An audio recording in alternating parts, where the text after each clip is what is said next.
Greetings, brothers and sisters from around the world, and welcome back to the home, the haven, the stronghold, and the everlasting superfortress of intelligent black thought. As always, this is the shoulin4every's radio program. I am your host, your brother, your humble servant, the Black Authority. Very glad to be with you all here this evening. I couldn't really let this wait until the weekend. I wanted to go ahead and deal with this now because it was actually something I meant to deal with over the weekend. I didn't want to get too far along before I said something about this here. You know, too good. I had predicted all of this going on a decade ago. Nobody was really talking about it then. Nobody was talking about it then. Now today, everybody's talking about it. And I told you that as time went on, what was going to happen in the 21st century, what would happen is that white supremacy, the dominant society, was going to drop the polite tones. They were going to stop using the code words. They were going to stop apologizing, or at least stopping to pretend to be sorrowful for the actions of their ancestors, and that it would not be enough to simply be quiet about it and say that these were products of their time, that they had to be proud of it because they are proud of it, and they would eventually grow weary of it when we would not let the issue go, that eventually the real thing would have to come out, that they would have to start defending slavery, they would have to start defending colonization, and they would have to start defending the slavers and the colonizers. Now, this was an article from the Daily Beast by Justin Baragona. I'm not going to read the article to you, but I'm going to play the audio for you, because they're talking about Laura Ingraham, as we all know, right-wing white supremacist commentator, Fox News host, of course, where Nazis love to gather. And in this situation, she is, of course, why would you not ask a Nazi what they think of reparations? I mean, of course, why wouldn't you do that? I mean, it only makes sense, doesn't it? Why wouldn't you ask them? So they asked Laura Ingraham what she thinks. And she was talking to Dr. Wilfred Riley. This is Wilfred Riley right here. Yeah, you gotta understand, they got all of their mixed, all of their ethnically non-black tones. I mean, they had to be as far as they are concerned. Because they have an extreme of self-hating, polarized individuals that they have the ability to call up at a moment's notice. Are you a moron? They're able to call them up whenever they want to here. And let's just be very clear about that right there. They understand what they're doing because they've always known about this. This is the way it's always been. And they're not blind to it. They know that it looks crazy as hell. They know that it looks silly as hell. Can't be no dumber than me. But you also have to keep in mind that we are not the intended audience for this. We're not the intended audience. Headed on down to Pike's Basin. When they go off and they get somebody like Coleman I'm gonna beat this poor dumb bastard with a stick. Stick! And I'll try and join you on sits the up other here and side. tells you that he's Puerto Rican. I mean, they know the people that they're grabbing and gathering. So, Dr. Riley here, we'll come back to him in just a few moments. I want to play for you the audio from Laura Ingram's podcast, not her Fox News show. She has a podcast where she can really let the white supremacy fly. I want to play for you the audio from that. And I want you to hear what they had to say. Now, it's going to start off here. The clip that they have on the Daily Beast starts off with Wilfred Riley, and I'm playing it because I want you to hear what he said before they get into the comments that she said. So, here is Laura Ingram and Wilfred Riley. Our governments want to protect them. He was alive for the red lining of Chicago and the looting of black homeowners for some $4 billion. Victims of that plunder are very much alive today. I am sure they love word of the majority leader. Now, of course, that's the voice of Ta-Nehisi Coates when he was testifying in front of Congress for their sham reparations, pre-hearing, Light 'em up. discussion. So that's the voice of Ta-Nehisi Coates, and then Ingram's going to be here in just a moment. Ta-Nehisi Coates, so Ta-Nehisi. how would you respond to that? Well, I think that first of all, I think that whether or not you like Senator McConnell as a representative of my state, I believe of my district, in fact, Mr. McConnell. Senator. He's a senator, he's not a congressman. He's a senator, he's not a congressman. This argument, how would you respond to that? Well, I think that first of all, I think that whether or not you like Senator McConnell as a representative of my state, I believe of my district, in fact, Mr. McConnell. Senator. He's a senator, he's not a congressman. He's a senator, he's not a congressman. Come here, motherfucker. I want your head, goddamn. Come here, motherfucker. I want your head, goddamn. Do that. Correcting Mr. Riley, because as you just heard, he said Senator McConnell. So, all right, maybe we missed something there. Never mind. We can find it all. It was fairly complex, and he pointed out that there are, in essence, a good number of reparative programs that we already have in the USA. So, for example, affirmative action is a reparative program designed to move African Americans forward, whether or not it actually achieves that. He mentioned the Civil Rights Act. Well, did you hear that from Mr. Wilfred Riley?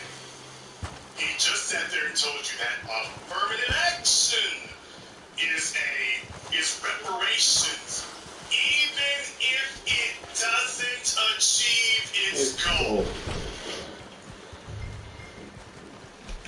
Did you get that? He said that reparations is an affirmative action program, even if it doesn't actually do anything. Let me go ahead and replay that again. This is the kind of people that brought out here to defend their Have in the USA. So, for example, affirmative action is a reparative program designed to move African Americans forward, whether or not it actually achieves that. He mentioned the Civil Rights Act, which, I mean, if you're a white supremacist, why wouldn't you love this guy? Why wouldn't you? He's just sitting here and blatantly saying it doesn't even matter if nothing changes. You see, the problem that these people have is that we are now directly attacking the status quo. And they will allow you to back anything, support anything, pay any tax, support any government program, so long as it doesn't actually alter the status quo. As long as whites are dominating and blacks are starving, destitute, and destroyed, that's okay. Got some cover. This is Wilfred Riley of Kentucky State University. This is him Yeah, fucker. letting you all know where he really stands. Don't let him walk by himself. What he's really about.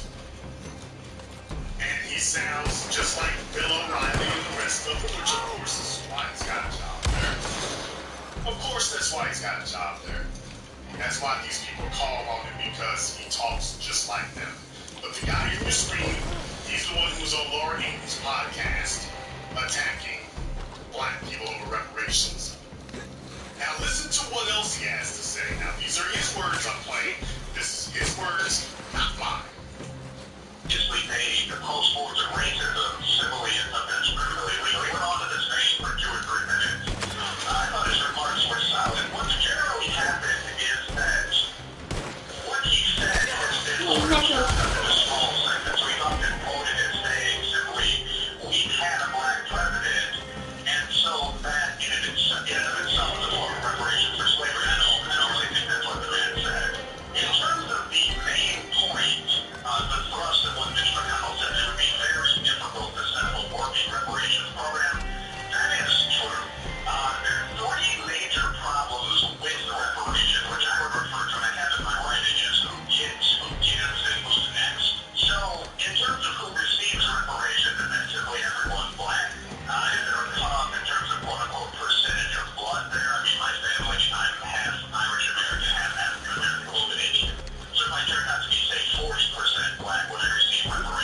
got because money. I want you to hear exactly how he listed this, okay? Pay a I'm lot. half Irish American, half African American illumination. So if I turn out to be Satan, Take your Half name, as Irish, me, I go half free, and you get African rich. American, Oh, a and I little won't Indian. kill anybody else. I So swear. did you see I'm how he reformed. gave the I'm a changed hierarchy man. of his Please, ancestry? please, I'm begging you, set He me names free. Have a Irish heart. first. People, he sees himself as an Irishman first. He doesn't see himself as a mixed black person. He doesn't see himself as a black person who incidentally has Irish admixture. He sees himself as an Irishman, a mixed Irishman. That's what he sees himself. Yes, you are absolutely correct. He's half Irish, half black, and 100% Sambo. Half Irish, half black, and all coon. So when you see these things where they are talking about reparations, if you want to know why it is that we've had so much difficulty, is because now we're actually articulating what the real problem has been. The real problem has been that before now, we were not dealing with this as a racial issue. We've allowed them to be able to try out other individuals and turn it into a genetic argument. But we are sticking to this as a legal ethnic argument, and it's weeding out the individuals who are truly against us. So what you're finding out is those who don't have connection to slavery, all of a sudden, they become very conciliatory. The individuals who don't see themselves as the descendants of American slavery, all of a sudden they become very conciliatory towards slavery and the slave master. You see, all we had to do was talk about reparations, about who it would exclude and who's not eligible, and all of a sudden the people who are not eligible are letting their fangs out. The people who are not eligible are saying what they really mean. And what they really mean, he thinks that he is doing what coons and sellouts have done throughout history. He believes that he is pleading his case to the larger society. That when the race war pops off, remember I was with you. Or better yet, he's trying to do what the mulattoes, Haiti, and these other places tried to do. He's trying to say, don't get mad at me. He's talking to white society. You can't be mad at me. I'm one of you. So he is publicly pleading his case. Don't get mad at me. I'm one of you. I'm one of you.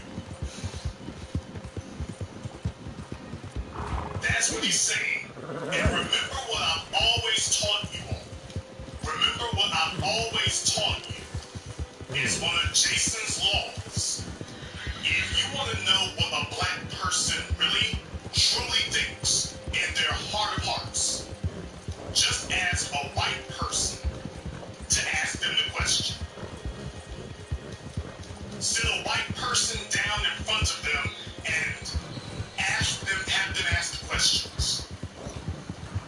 Because black people and even mixed black folk will lie to each other because there are no consequences for doing so. There are no consequences for lying to other black people, harming other black people. There are no consequences for that. But there are consequences if you lie to white people.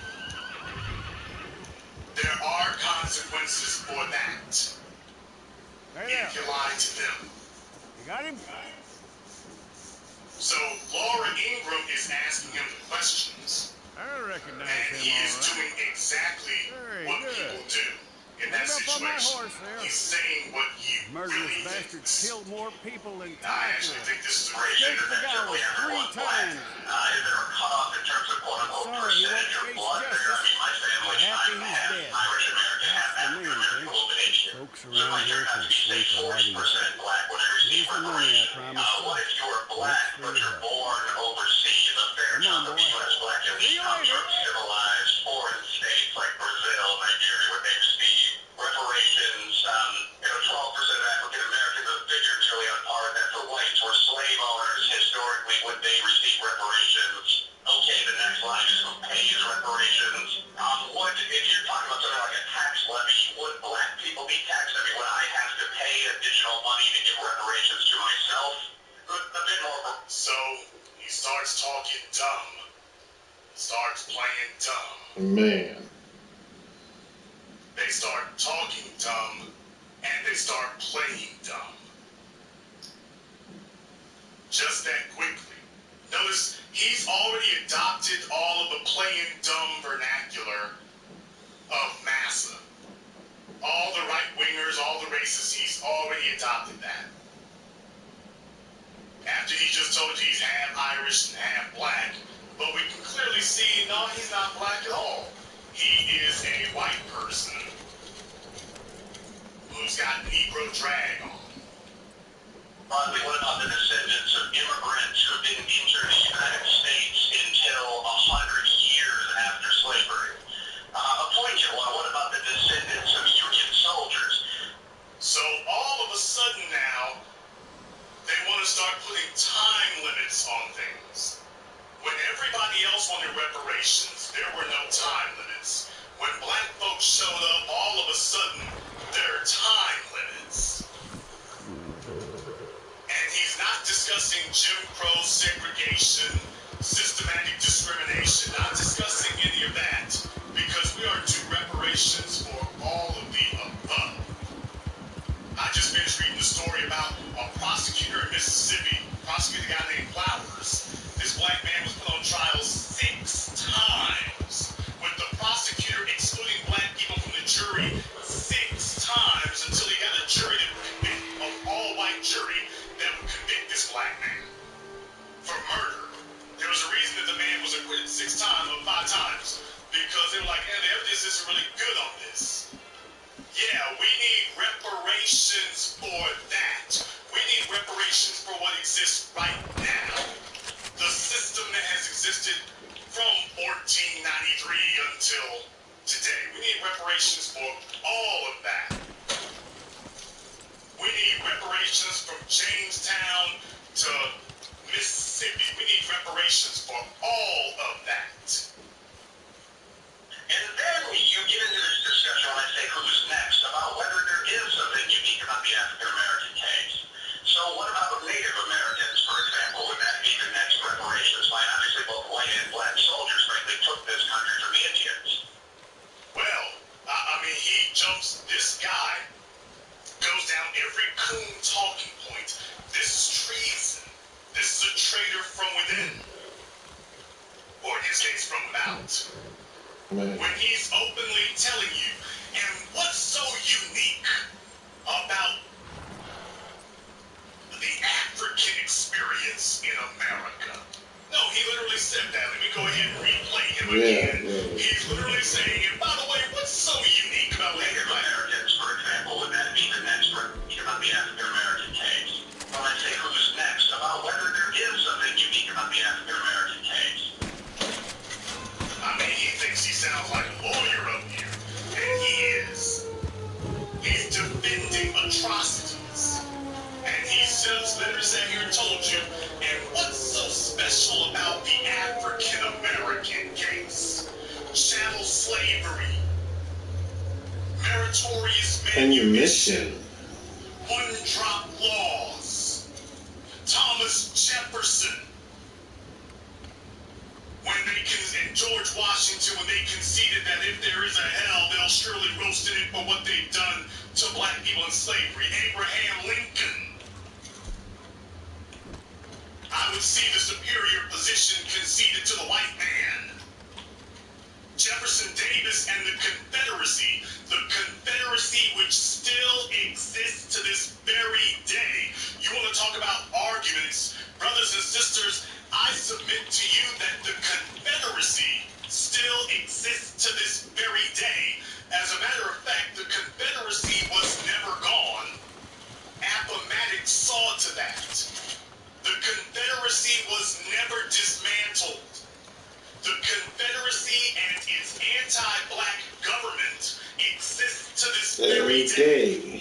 In the case of Mr. Flowers that I just reported relayed to you.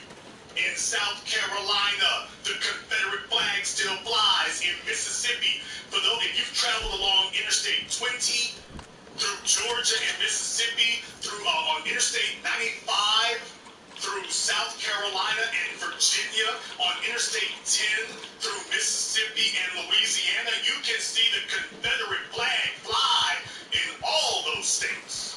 If you travel along those interstates, I've traveled them all. I've traveled almost every interstate in this nation. And in the Confederate, in every single one of the Confederate states, you can see the Confederate flag fly on the freeway. In every one of those states, to this day, they've got laws defending the Confederacy in every one of the Confederate states to this very day. Now, I haven't forgotten about Florida. No, I haven't forgotten about Florida. Florida's a sneaky southern state. Texas and Florida have attempted to divorce themselves as southern states, but in fact they are. I'm not going to sit here and name all the Confederate states, but that's why I just said if you go to all the Confederate states, please keep up with me. Mm-hmm. So to this very day, the Confederate flag is the representative of these states to this day. At no time was that ever ended.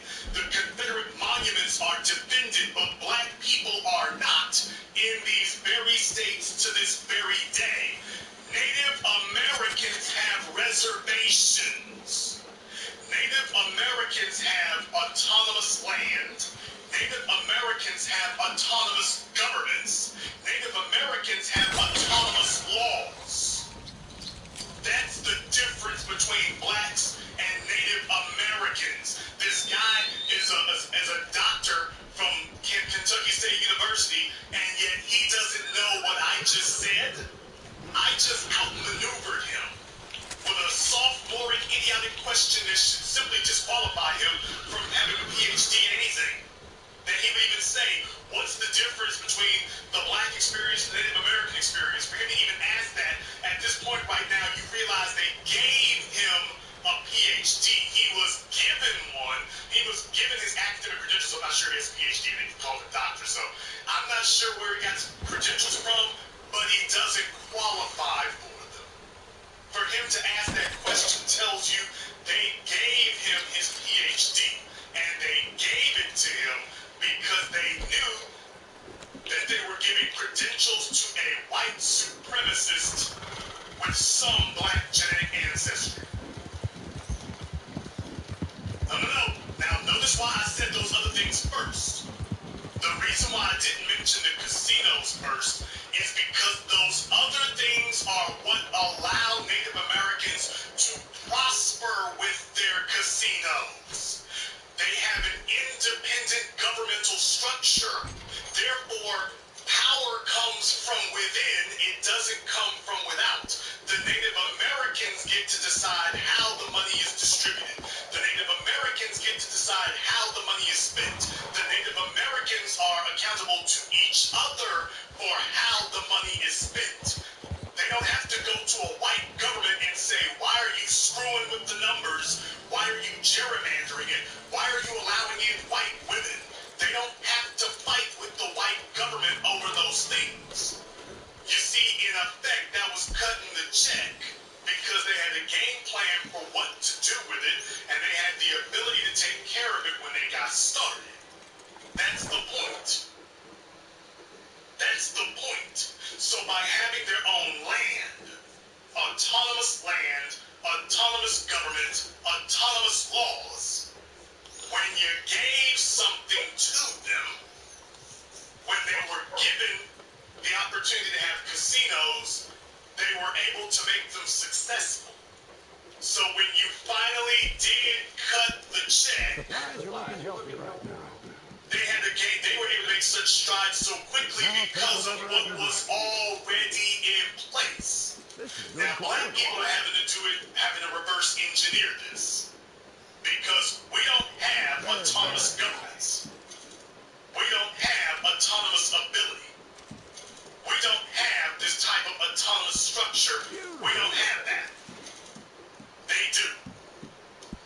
Good stuff. So we're having to reverse engineer this. Is what we've got to do. We have to reverse engineer it. The other thing is Native Americans assisted in enslaving black people. Native Americans acted as slave catchers for the white government.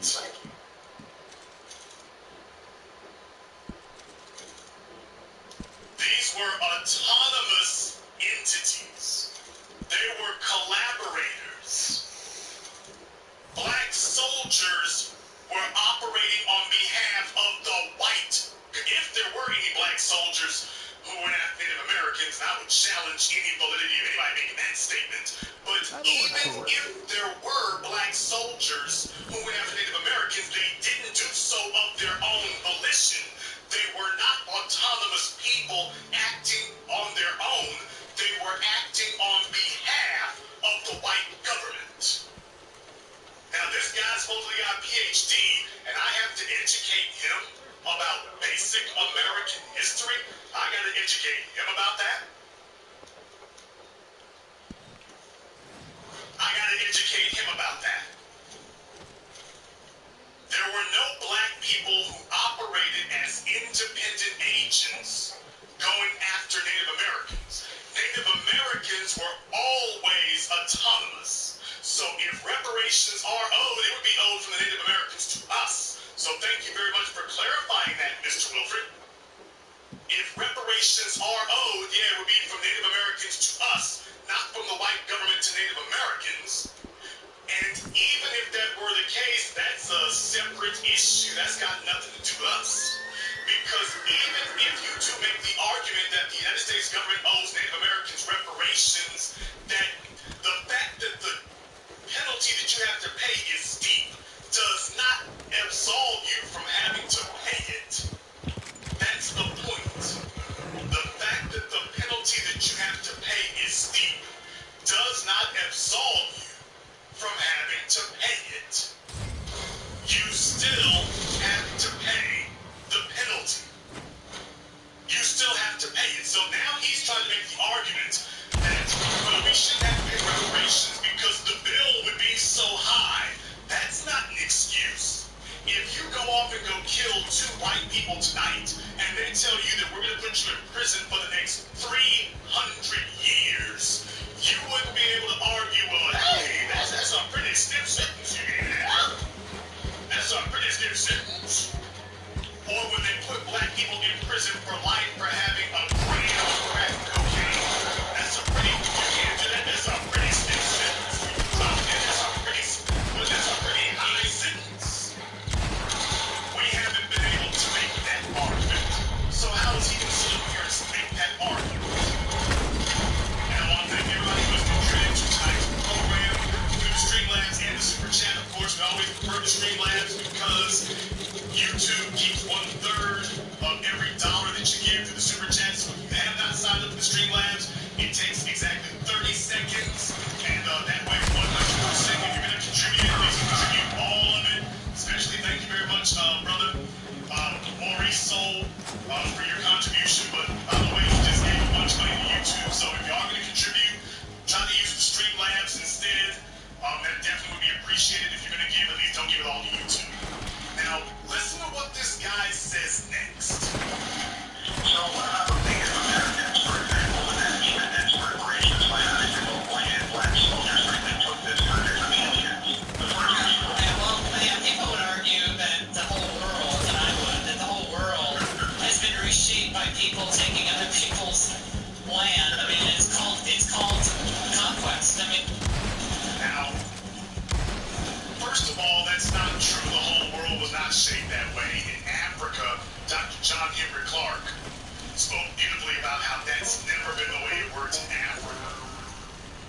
Largest continent on the planet, that's never been the way that it's worked. Ever. Ever. But you have to understand, she speaks with the colonizer's mind. Because as far as she is concerned, brutality, murder, and genocide are simply the cost of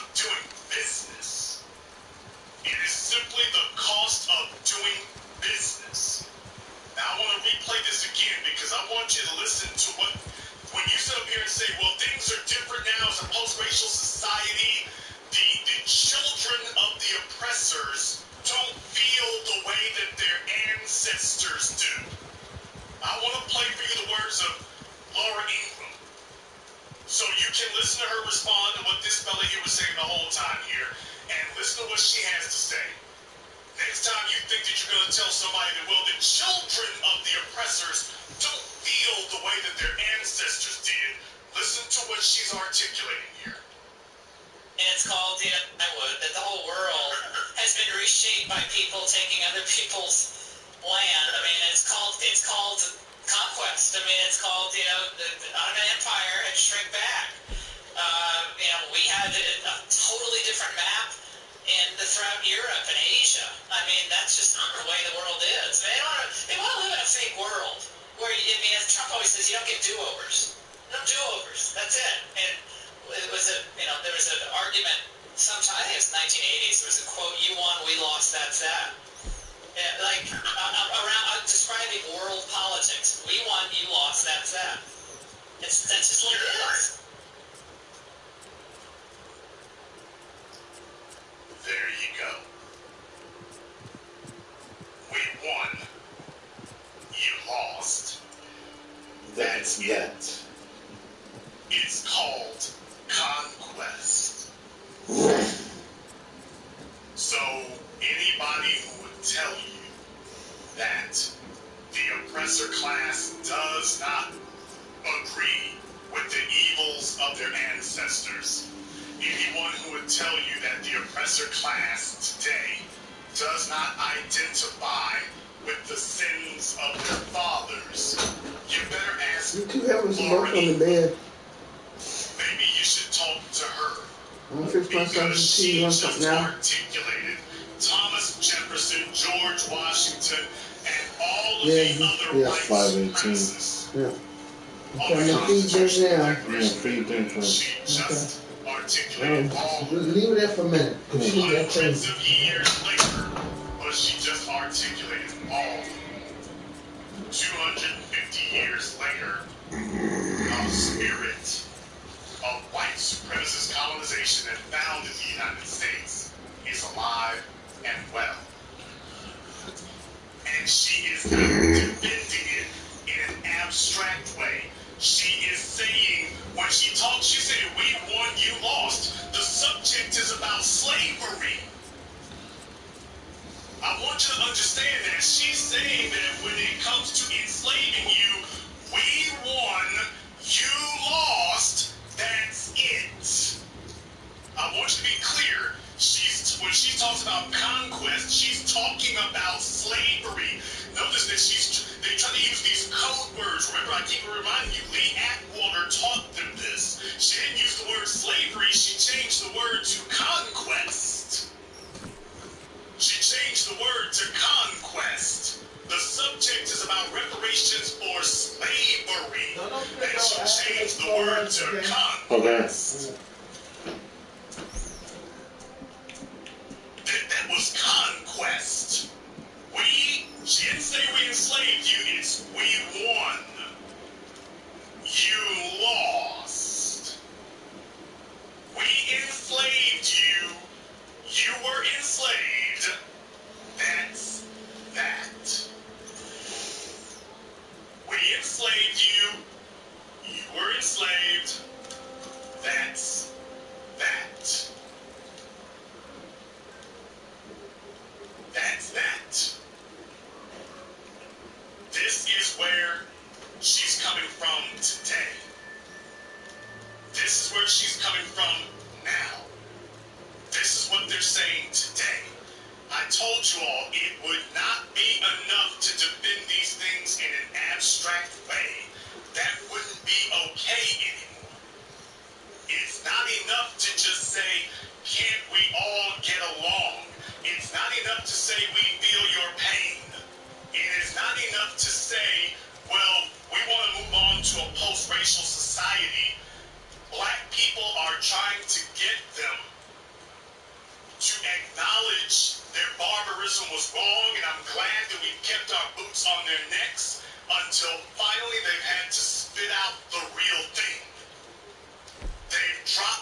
impoverishment, generational poverty, systematic white supremacy, deprivation, destitution, all of these things. That is what she means by we won. We won the right to do this. We won the right to barbarism. That's what I want you to understand. She is saying that we won the right to practice barbarism. We won, you lost. That's that. That is just the way of the world. Now notice that Laura Ingraham has never defended that when it comes to Haiti. She's never spoken about how there's no way the Haitians should have to pay reparations to the French for getting the French to stop enslaving them. But brothers and sisters, this is what a race war looks like. This is what a race war looks like. And no, you are correct. She very curiously did, when she talked about redrawing the world's map, notice that she very curiously left out talking about Israel. She very curiously left out talking about reparations to the Jews. She very curiously left that part out because that's what it's for. She understands what she's doing. Yeah, 3 of them. She understands what she's doing. And she is here to plant this seed now because young white people, in her mind, young white people need to hear this. Young white people need to see this. Young white people need to hear somebody from their elder generation. They need to hear someone from the previous generation tell them that being white means conquest. And that you should be proud of, quote, conquest. To the winners go the spoils. Even if, quote, the spoils are the vaginas of your women.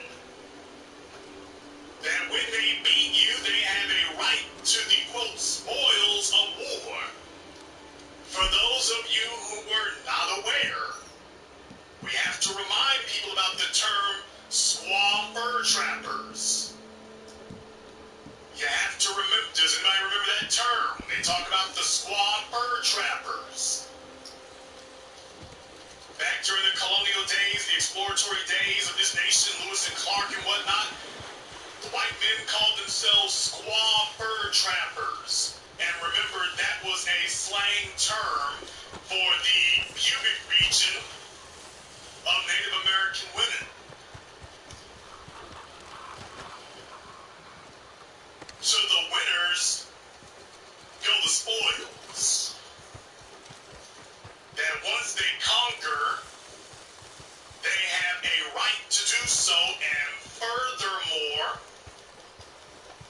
they should not be ashamed of doing it. Now, what I submit to you is that a child who is unashamed of barbarism is going to grow to practice barbarism. That's what I want you to understand.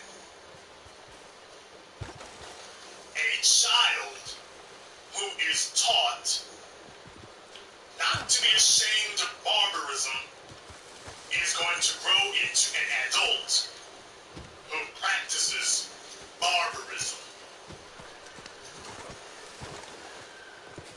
Let's be very clear about that. They're going to practice barbarism. And Laura Ingraham, like Bill O'Reilly has been attacking reparations. Bill O'Reilly has been online doing it. I mean, you thought he was dead and gone. Bill O'Reilly is still hard at work because they are trying to provide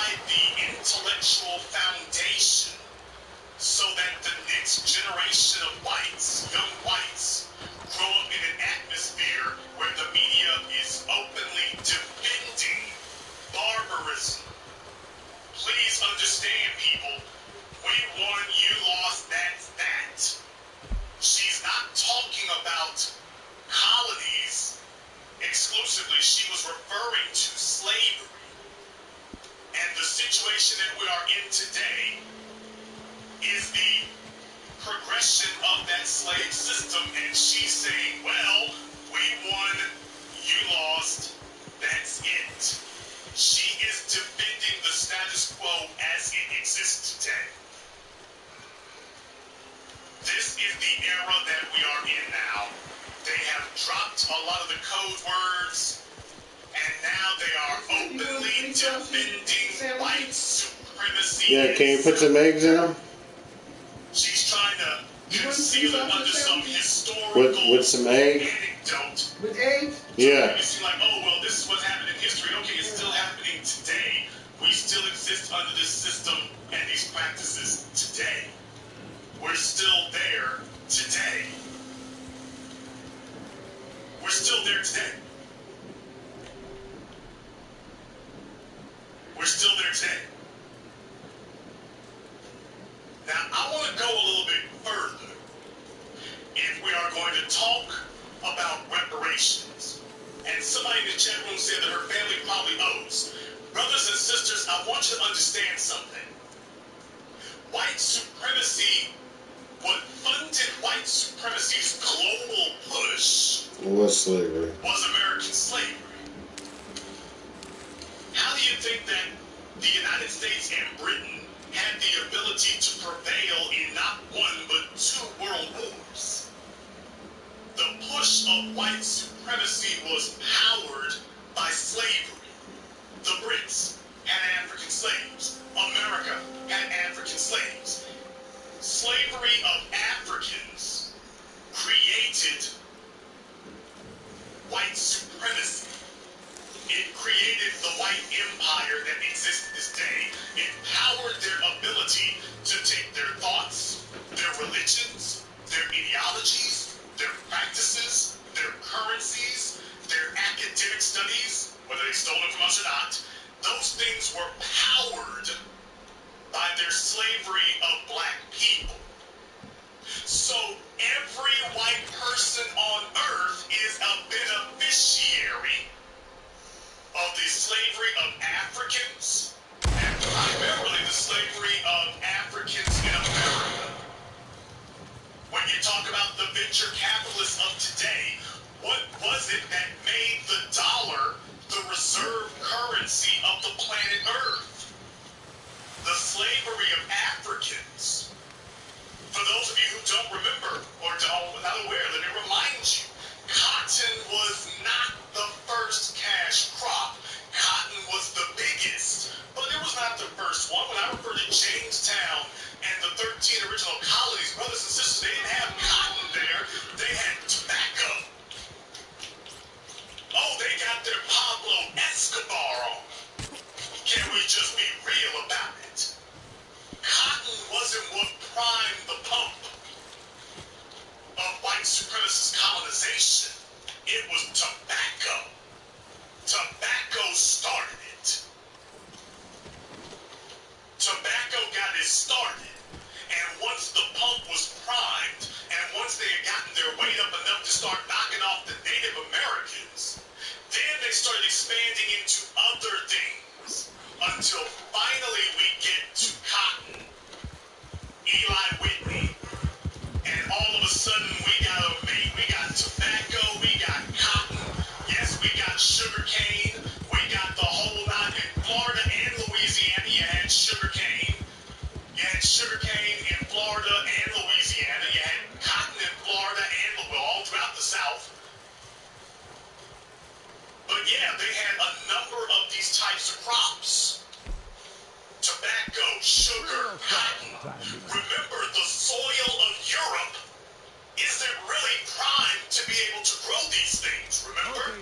For those of you who smoke certain substances, whether it's cigarettes or weed or whatever, you know that quality varies from one part of the world to the other. When they talk about Cuban cigars, the soil of Cuba as I understand it, because I'm not a cigar smoker, but the fact that people pay such outrageous sums of money for Cuban cigars would seem to imply that it must be true. Cuban soil gives you a better quality of tobacco. So say cigar smokers. The soil in Europe don't give you that. The soil in Australia, what is called Australia, the stolen land that they call Australia, doesn't give you that. The soil in South America doesn't give you that. That soil ain't good for growing these things. Remember the Irish potato famine. Go check your history. The Irish potato famine. Now, they love potatoes because potatoes are able to grow relatively quickly. But for a while, they couldn't even get that popping like it was supposed to be. So keep in mind, yeah, you have a lot of crops out there, but they had to go do it in other places. They couldn't bring the soil of America to Europe, so they brought colonization from Europe to America. And they needed a way to take advantage of it, so let's be very, very clear. No, Richard Spencer and Jared Taylor tell out lies, and so did Bill O'Reilly and other white supremacists. You could not have done this without slavery. The soil in Europe, if the soil in Europe were capable of creating these cash crops to the extent that you could have built yourselves into empires there, you would have done it over there. You never would have had to seek out, quote, the new world. It wasn't for religious freedom they came in pursuit, as Dr. Claude Anderson teaches us, of the 3 G's, God, gold, and glory. Or should I say gold, God, and glory. If you could have gotten the soil of Europe to produce those empire-building results, you would have done it there. You had to go to China and Asia for your silk. You had to go to America for the soil, and you had to go to Africa for the labor. You could not do it on your own. You saw where people were prosperous in China. You saw where people were prosperous in Africa. And you saw a way to take advantage of it through outright straight barbarism. You didn't get there through ingenuity. You got there through guile, deceit, treachery, genocide, and barbarism. That's how the West was won. So no, your so-called phony ingenuity as European colonizers was never going to get you anything.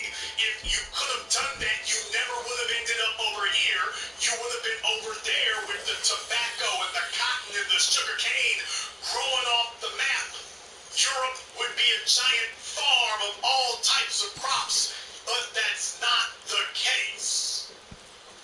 That's not the case. It wasn't the case then, and it's not the case today. The United States is the world's largest exporter of agriculture because the land in North America can do something that the land in Europe cannot do. Not that it won't do, something that the land of Europe cannot do. You could have never made cash crops in Europe because the land of Europe will not allow it. And that's why you're upset. Because we're telling them the truth about this, we have destroyed what you attempted to fabricate as your ideological underpinnings that justify your barbarism. You are not ingenious. You stole the property of other people at gunpoint. Nobody was attempting to build a worldwide empire. And no one was going to do it through barbarism. What European colonization invented was not the Industrial Revolution, but the Barbarian Revolution. And they are now here today attempting to get the slaves to do what they always depend on slaves to do, to concede that we are going to go along with this and that we are just going to accept it. That's what they're hoping will happen, is that we will just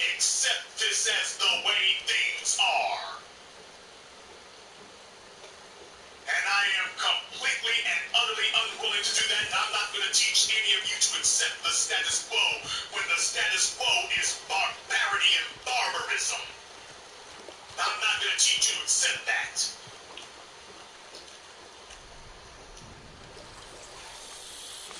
What I want to do for you now, though, because I'm very glad that Laura Ingraham did this, I want to play for you all some audio that I played for you before.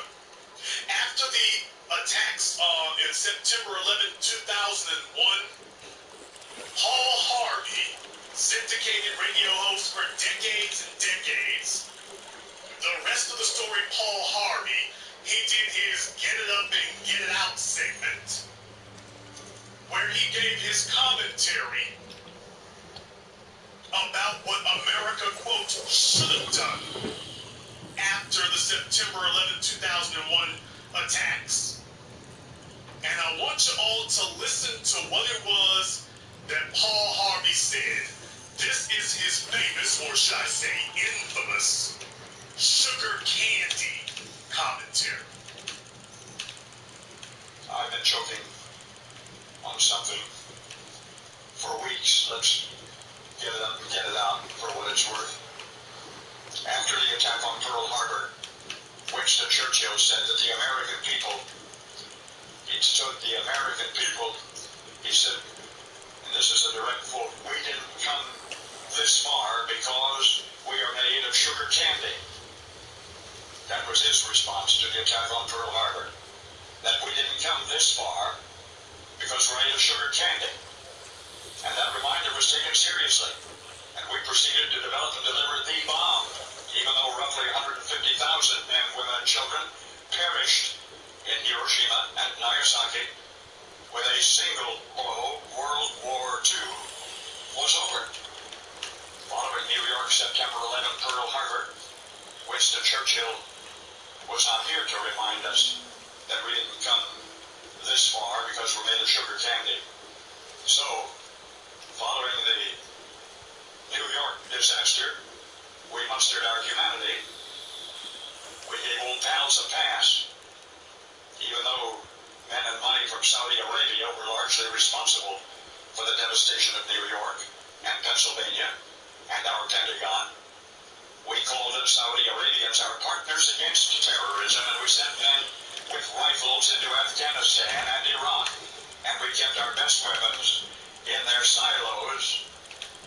Even now, we're standing there dying, daring to do nothing decisive, because we've declared ourselves to be better than our terrorist enemies, more moral, more civilized.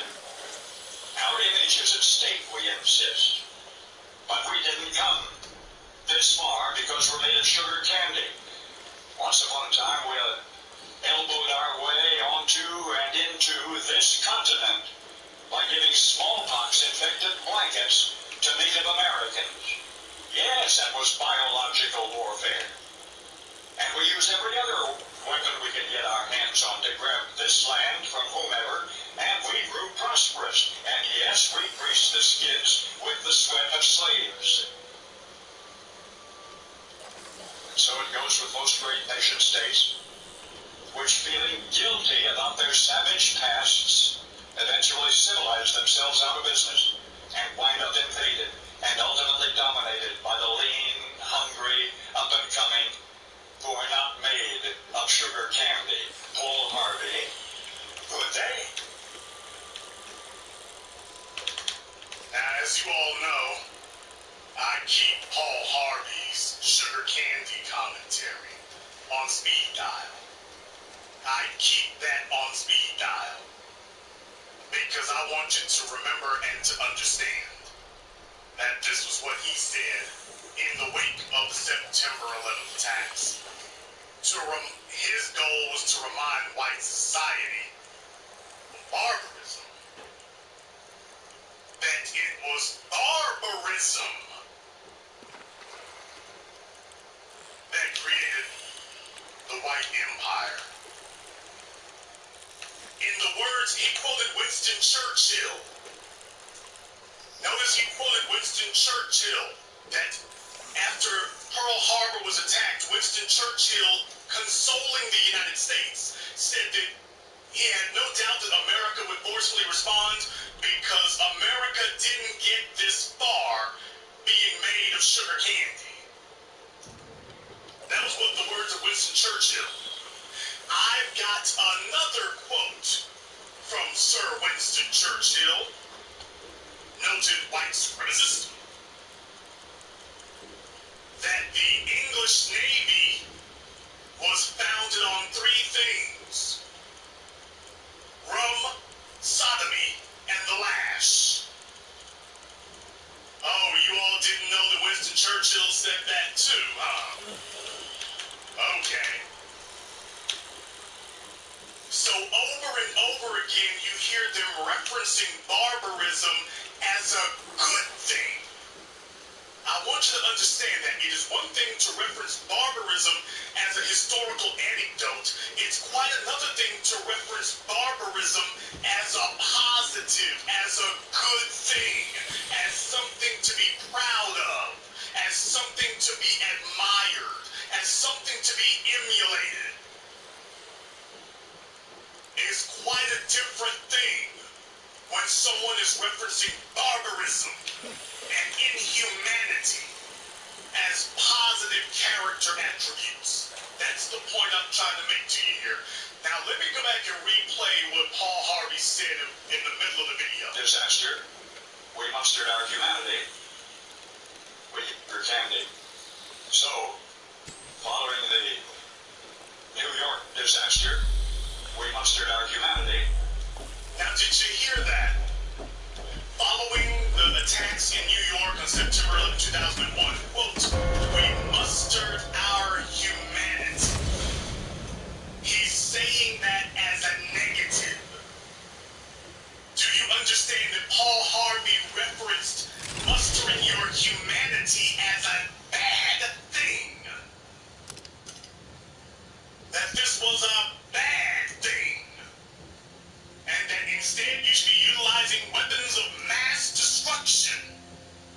Because Paul Harvey saw the September 11th attacks as what white supremacy has always done, as justification to, in the words of Laura Ingram, to redraw the world map. Every time there is some pretense to war, they utilize it as their excuse to redraw the world map. Why are we mustering our humanity? We could be using this as our excuse to kill people and take things. We could kill people and we could take things. Why on earth are we mustering humanity? This is a golden opportunity to resort to barbarism. Why are we missing out on this opportunity to resort to barbarity?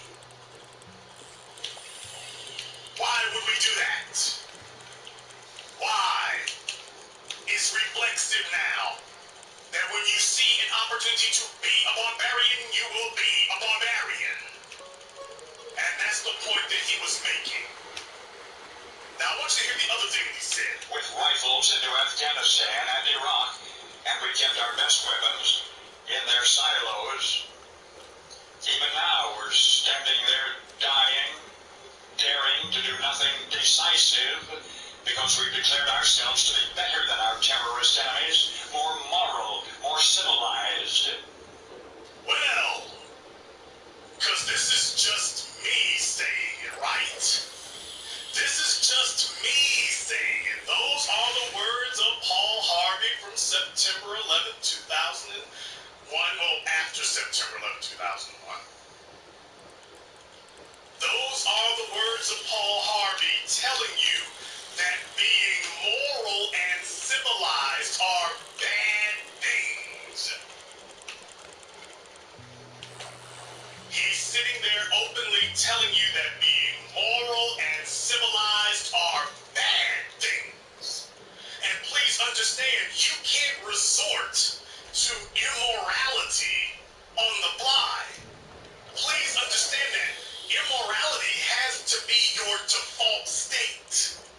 You can't resort. It's like being a boxer or a runner.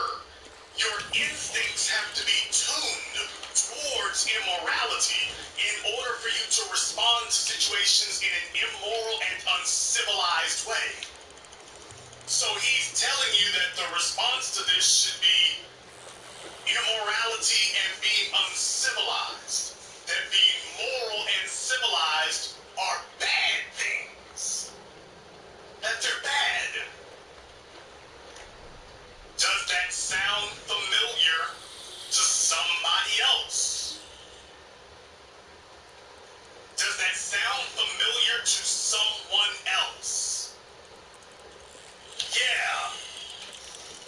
Yeah, when I talked to Richard Spencer, when Richard Spencer said that morality doesn't matter. Mayonnaise. That it is better to be powerful than it is to be moral. That those are bad things. It's better to be powerful than it is to be moral. That's the point he was making. And notice we hear this everywhere. From Fox News, Bill O'Reilly, Laura Schlesinger, Laura Ingraham, Paul Harvey, Donald Trump. Everywhere you go, they keep saying that morality doesn't matter. It is better to win. Remember what Richard Spencer said in my documentary, Race War? If you haven't been to our website, blackchannelfilms.com, to go check it out. I even have the clip here available on YouTube. He said it is better to win than it is to be morally right. That's the point. It's better to win than it is to be moral. That those are bad things. That you shouldn't be looking for that. Those are bad things for you to be trying to do there. That you need to be concerned about power and that morality plays no real part in it. Great things can only come out of struggle. There must be pain, there must be strife in order for something beautiful to be produced. I care about my people and our future just like you care about your people and our future. I understand where you're coming from, and you need to understand where I'm coming from. It's better to win than it is to be morally right. It is much better to have power and to pursue one's ends. That is, the beauty and flourishing of the white race is an end in itself. Those are the words of Richard Spencer when I interviewed him for my documentary, Race War. And does that sound familiar? Does it sound familiar? Yeah, it does. Because these are the lessons that were passed down from Christopher Columbus. These are the lessons that were passed down from LaSalle and the French. These were the lessons that were passed down by the Spaniards. These are the lessons that were passed down from King Richard and King James. These are the lessons that were passed down from George Washington and Thomas Jefferson and Andrew Jackson and Teddy Roosevelt and Winston Churchill and Woodrow Wilson. These lessons have been passed down throughout the centuries. That barbarism is what it means to be white. That is what Laura Ingraham is saying. That to be white means barbarism. That you can't really be white without being barbaric. And that's the point. In order for you to be white, in order for you to truly be a great white person, as Richard Spencer said, there must be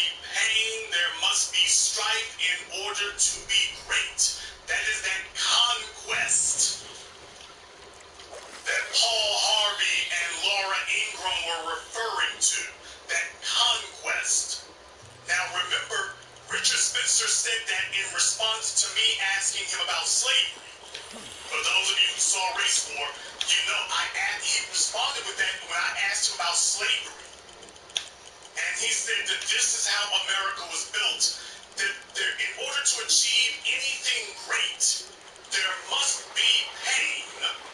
There must be suffering. There must be strife. Now notice what he didn't say. He didn't say that it had to be his pain and his suffering and his strife. It's just somebody got to suffer in order for someone to have greatness.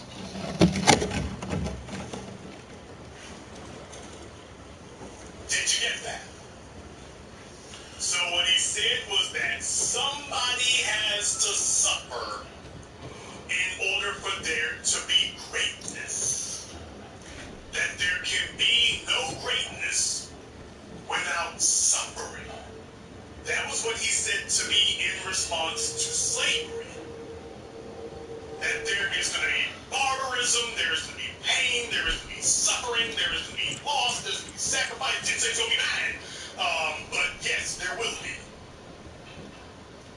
And Laura Ingram, we won, you suffer, you die. That's that. We won, you suffer, that's that. And I'm here to tell you, no, it's not that's that. It's that's your ass. That's what I'm here to tell you. Because you see, there's a problem. There's a problem. A problem with them. The problem for you is that eventually you start to encounter a new organism. Eventually you start to encounter an organism that has adapted to the environment. And eventually that organism begins to make changes. Eventually that organism builds itself up. It builds up its immunity, and that organism begins to act. That's where we're at today. You see, the old stiff-infected Negroes, the Africans who were strangers in a strange land, the Africans who were new to European barbarism, that's just about dead now. The Africans who were new to it and the Africans who didn't quite understand it, they're all gone now. You got to understand that they're all gone now. You don't have access to any of those anymore. You don't have access to that.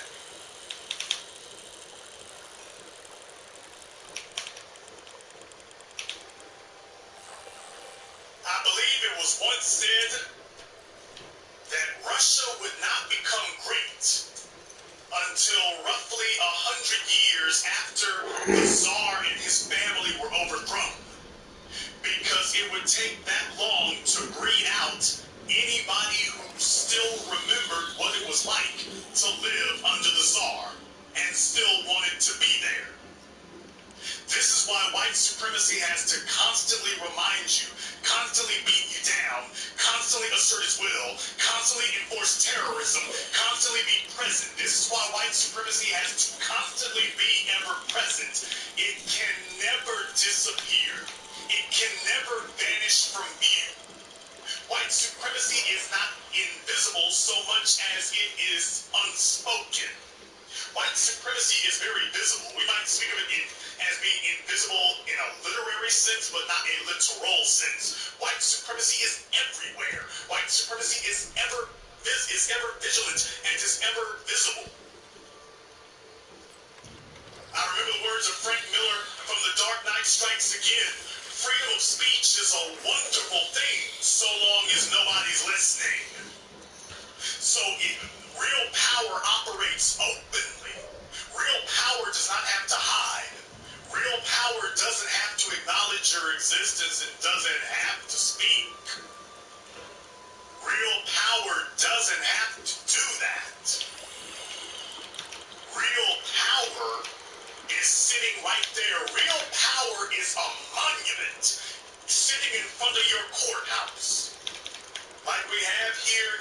Louisiana, Real Power is a majority black city that has a Confederate monument sitting in front of the courthouse. That is real power. Real power is this silent statue, a statue that doesn't talk, and everybody walks by it every single day. Like the statue of the founder of the Ku Klux Klan in D.C. Power is having you standing right there and being overlooked every day, while your will is being done in the courthouse. Your will is being done in the courthouse, and everybody is sitting around pretending that they do not see this monument to barbarism and white supremacy that greeted them on their way in the door. That's the way white supremacy works. That's the way barbarism works. It is not invisible, but they require it to be unspoken. But it is not invisible. It is not invisible, correct? We have statues of Albert Pike and Nathan Bedford, by the way. But it is not invisible. It is not invisible. It's sitting right there for everyone to see. It cannot go away. And they have to keep it visible. They have to keep it visible. Otherwise, you will forget. Remember the words of Santiago. Those who do not remember their history are doomed to repeat it. So you've got to keep it in people's minds. It's got to be readily accessible so that when you and I walk our children by the statue of Albert Pike, when you and I walk our children by the statue of Nathan Bedford Forrest, and the child asks you, who is that? You say that that's Nathan Bedford Forrest, white supremacist arch-fiend, white supremacist murdering demagogue. And right behind you, in these tourist towns, where they have these statues, right behind you will be a white family with their children. Daddy, who is that? Why, that's Nathan Bedford Forrest. Why, he was a soldier, and he was an American, and he was an activist, and he was a patriot. He was a psycho. He was a sick fuck. So that is what you have to be taught early. So when your children end up in school or in college, how in the world do you think that we've been fighting this thing for so long, and yet the ideologies don't move? Get it through your heads. They are not telling their children in their homes for the last 300 years. They ain't told them nothing near about what they're trying to make you believe they told them. I'm just telling you the real right now. They have told their children that Nathan Bedford Forrest, you know, slavery was just the way that things were, but believe me, Africans were better off and happier in America than they were in Africa. You just believe me. Slavery wasn't that bad. Africans were happier in America than they were in Africa. Okay, now brothers and sisters, if Africans were happier in America than they were in Africa, then can someone explain to me Nat Turner's rebellion? Mark Vesey's rebellion? She been repeating them. Not when she's eating. No, that's what she says. I'm gonna put it out here. Can someone explain the Haitian Revolution and Jamaican uprising? If black people were happier in slavery than they were in Africa, what the hell was up with all those uprisings? Someone explain Alexander Turner. If Africans were happier in slavery than they were in Africa, what the hell was up with all those uprisings? If that's the truth. So when you confront them with that reality, then then they say, well, I mean, some of the plantations were bad, but not all of them. They weren't all bad. To which the next question is, okay, if some of the slave plantations were good, where were the white slaves? If the plantations were so good, where were the white slaves?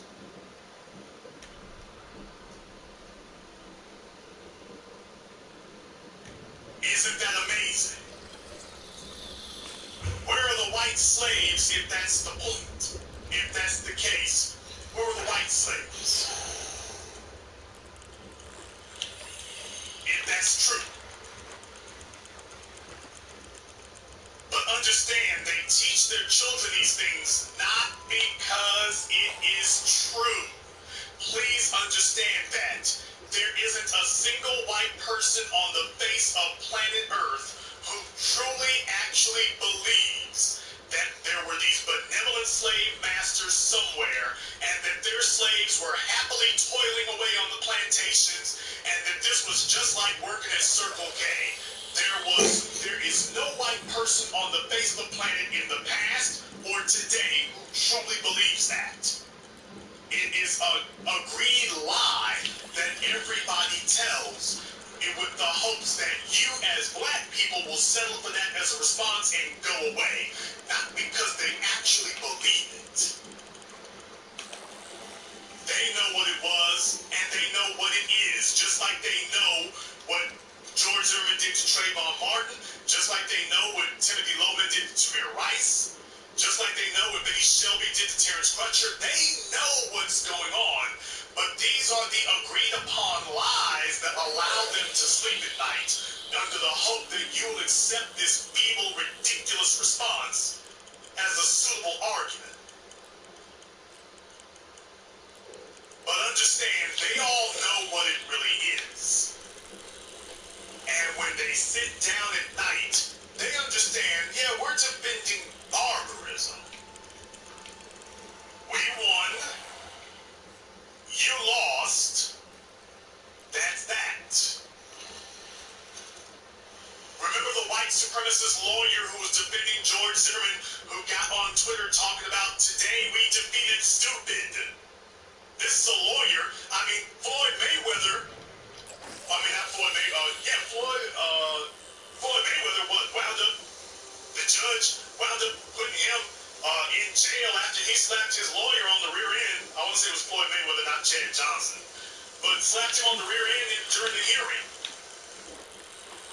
Didn't do anything wrong, but we're going to show your nigga ass. A lawyer speaking like that is supposed to be removed from the court. He's supposed to be sanctioned. But the society accepts it. Why? Because the murder of Trayvon Martin is considered to be, we won, you lost, and that's all. Okay, it was Chad Johnson. I don't want people looking up the wrong thing. I thought it was Chad because in my mind I was remembering somebody a lot taller than Mayweather. No offense, Floyd, but Chad Johnson. We won, you lost. That's all.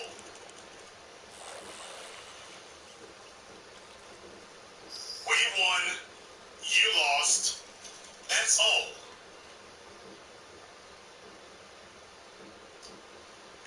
Every time some atrocity happens, understand that this is what the dominant society as a group says to each other. If you want to know why it is that the Innocence Project exists, if you want to know why it is that systematic white supremacy exists, if you want to know why it is that every day we're hearing about some new atrocity, it's like, damn, didn't we already address these social evils? Didn't we already address this? How in the hell can it still be here? Because that's the mentality that they are operating under. We won. You lost. That's all. They all look at each other. Some of them feel more guilty than others. sleep at night too. Oh, well, I mean, I just hate the fact that I have this white privilege. I hate the fact that, I'm not happy that I have this white privilege. I didn't do anything to get it. I think that all people are equal, I didn't sign up for this white privilege thing. I don't support it. I don't believe in it. That's not really my thing. That's not really my thing. That's not really my thing. So you have those who make themselves feel better by, quote, feeling a little guilty about it. And then you have those who are passive-aggressive, and then you have those who are absolutely unapologetic. What you do not have is anybody attempting to dismantle it. And generation after generation, this is where we're at. We won. You lost. That's that. Now, some of them say, well, that's unfortunate. We won, you lost, that's unfortunate. We won, you lost, that's a shame. We won, Trayvon Martin, we won, you lost, that's unfortunate. Walter Scott, we won, you lost, that's a shame.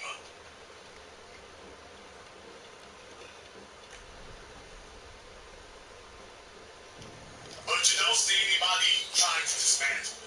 You just have varying shades of we won, you lost, that's that. But you have to understand, you're not speaking to the same organism. You're not speaking to a bunch of lost, disorganized Africans that you stole from somewhere anymore. You're not talking to people who remember worshiping Massa on the plantation anymore. You have attempted to create a digital plantation. You have attempted to create a virtual plantation, but it's not going to be the same thing. And you're not going to get the same results. You're not going to get the same results. Thank you.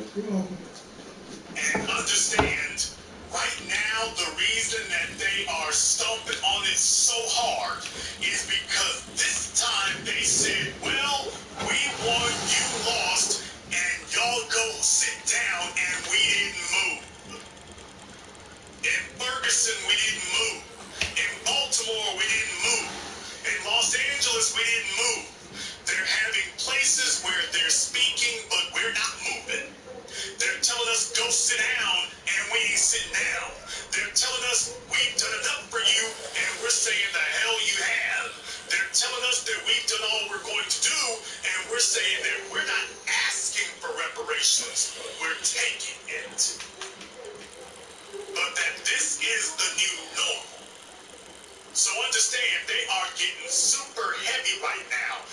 This is the most critical moment in African history, in Black history, particularly Black American history. This is the most critical moment since the Civil Rights Movement of the 1960s. And very soon, this is about to progress into being more pivotal than that moment.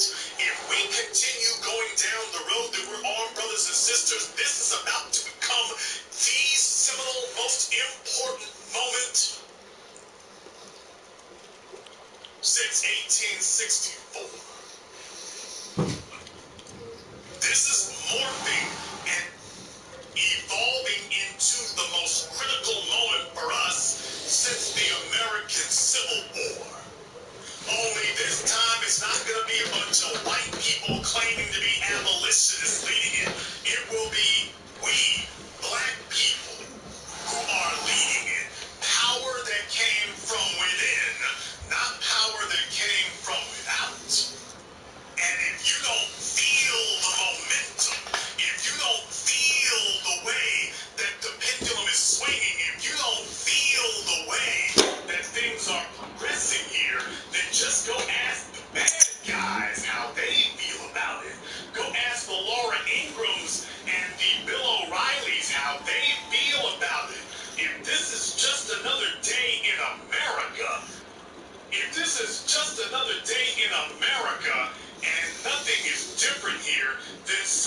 explain to me how in the world we got this. If this is just another day in America, if this is just the same old, then somebody explain to me why are all of these people so mobilized right now, saying the most ridiculous things in the world? Why are they saying that? Why are they doing this? If this is really what they truly feel, and if this is really what they truly believe, then why in the world are they saying this? Why? They're saying it because they understand that no, this is not just another day. This is an existential threat. This is the worst case scenario come to life. Brothers and sisters, if this is just another day in America, can somebody explain to me why this is one of the articles in The Nation? A major white online publication. If this is just another day, if there ain't nothing to it, someone explain to me why this occurred. The Black Channel is the place that coined the phrase cut the check in reference to reparations in America. And even though even black members of the white corporate press and the white media will not acknowledge us here, even though they won't acknowledge it, understand they are acknowledging that we're leading the narrative now. You never saw this before. They are now at white publications and in white corporations. Understand, if this is just the one article that was printed, imagine how many other people have discussed it and are afraid to print it and afraid to say it. We've already permeated the membrane, but they are not able to acknowledge us here, because if they do, then they're also going to have to acknowledge everything else that we say. And a lot of them are not really ready to go quite that far yet, but they understand it. They understand it. They're understanding that. They get it. They know. They got it. Oh yes, brothers and sisters, it's spreading, and it wasn't Ta-Nehisi fakes who did it. It wasn't Juliana Mouthbow who did it. It wasn't any of these phony reparations groups they're trying to prop up at the last minute who did it. They didn't do any of this. Nobody is quoting any phrase from Ta-Nehisi Coates. Nobody is quoting anything from Cobra or CORE or Urban League. Nobody is quoting any of these phony reparations activists they're trying to prop up at the last second. They're quoting us. Why? Because we're the only ones they can quote. There's nobody else who's been saying it. There's nobody else who's done it. Cut the check. What reparations? What do you want? Cut the check. This is why you were able to rock Bernie Sanders on his heels. This is why you were able to send Elizabeth Warren running for the hills. This is how you were able to shut down Kamala Harris and Cory Booker.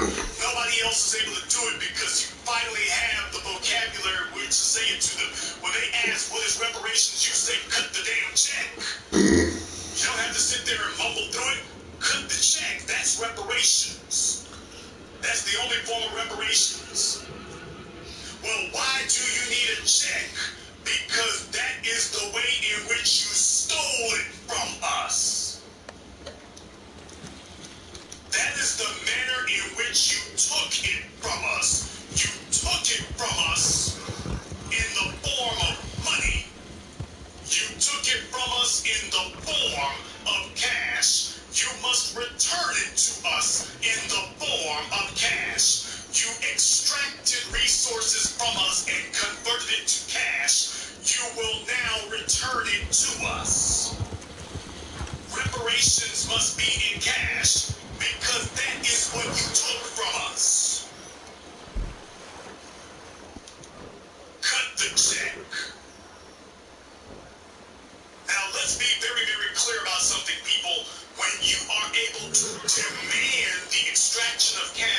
benefits from someone, you have made them submissive. Let's be clear. When you are able to forcibly demand and extract cash benefits from someone, you have made them submissive. If you don't believe me, ask any man who is paying child support. Ask any man who is paying alimony. Ask any man who is doing that. Ask any man who is paying child support or alimony if he feels that he is submissive.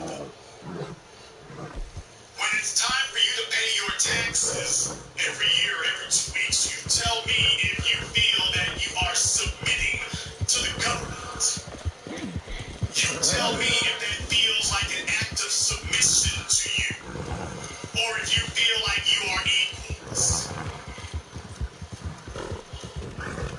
When you are able to extract that is submission, and that is the real true reason why Laura Ingraham is demanding that cannot occur. Brothers and sisters, how do the white supremacist elements of this society, this government, the schools, the clergy, the society, how do they explain to their children that we're still in charge and we're still running things if black people are able to forcibly extract cash benefits? How do you say that the person that you are paying ain't running things? How do you say that? How do you justify that to them? Understand that. They have to be able to make this moral argument to their children. They have to be able to make that moral argument. Because once they lose the ability to do that, white supremacy withers on the vine. So this is the last stand. This is the final frontier. This is it. If they lose here, it all goes downhill. It's back to the caves. Let's be very, very clear. If this takes off, it becomes an avalanche. And yes, then they start talking about it in Haiti, in Jamaica, the Aborigines in Australia, black folk in Mexico. And thank you to the brother in Mexico who contributed the 500 pesos. Well, we won't spend it on Dos Equis, but thank you very much for your contribution from Mexico. Next time, please use the Streamlabs. We'd appreciate that. Thank you for your contribution here, but YouTube's going to keep about $200 that, so thank you very much for your contribution regardless. But brothers and sisters, if the conversation is going to migrate to other places, but that ain't our concern. The Bible says that he who leads into captivity will be led into captivity. So understand, they are deathly afraid of where this could go. They are deathly afraid of where this could lead. They are deathly afraid of where this might eventually end up. Because if black people are able to actually get a real concession out of this society, then you are reversing what occurred. Brothers and sisters, Brown versus the Board of Education wasn't no real victory. Can we, the children of integration, they said that we're the children of integration, the children of the integrated society. To all of you who are under the age of 42, 45, will you please tell me what benefits you have gained from integration? None. Tell me that you believe that the schools you're going to today are on par with your white peers. No. Any of you under the age of 45, the children of integration, you tell me that the life you've lived, the schools you go to, the stores you go to, that you have reaped the fruits of the benefits of integration. Tell me what you're getting. Tell me how much better it is for you. I don't want to talk to the old senior citizens, to the Negroes who said you were fighting for something great for us. I want the young people to sit up here and stand up, in the words of Ludacris. Stand up and you tell me where are the benefits that you've gained from as the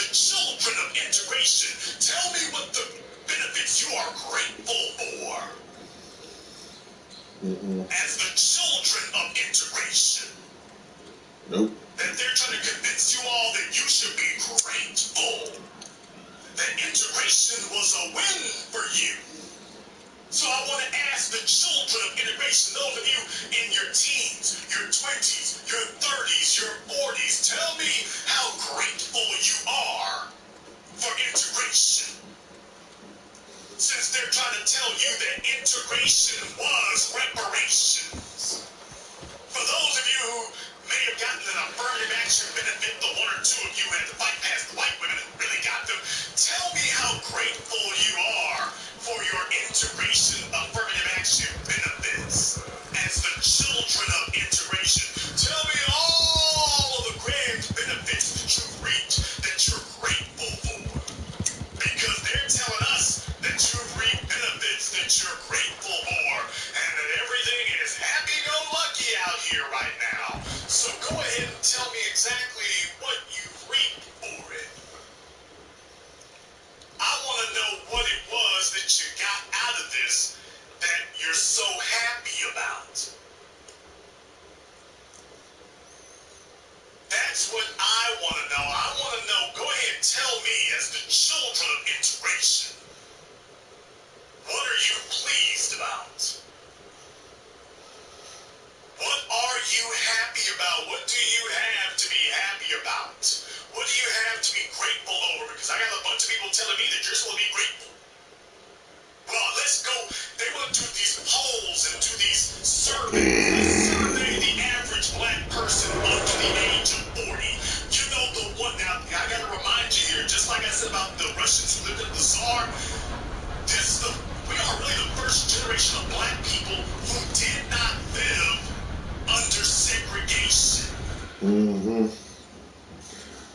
We didn't live, we don't remember a time where Bull Connor was calling the shots. We don't remember a time where you were just grateful that they let your ass walk out of the house. John Lewis, he was just grateful that they didn't kill his ass on Edmund Pettus Bridge. Andrew Young is just grateful that they didn't kill his ass on Peachtree. He's just grateful that that didn't happen. But we are the first generation of black people who do not remember a time where Lincoln Rockwell was calling the shots, where Jesse Helms was calling the tune, where those segregationists that Joe Biden loves so much were making the rules. We don't remember a time that you had to look down at your damn feet when you walked by them and couldn't look them in the eye. We don't remember a time that we had to beg them. We don't remember a day like that.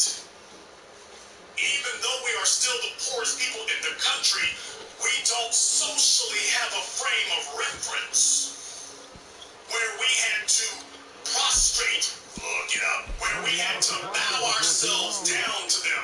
We don't have that as a daily frame of reference, which is why white supremacist terrorism from the police departments, from the federal government, and from individual citizens is so essential, because they no longer have that institutionalized machinery in place that reminds you on a daily basis that you better bow down. They don't have that anymore.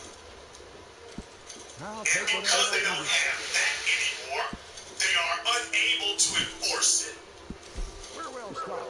That's the difference.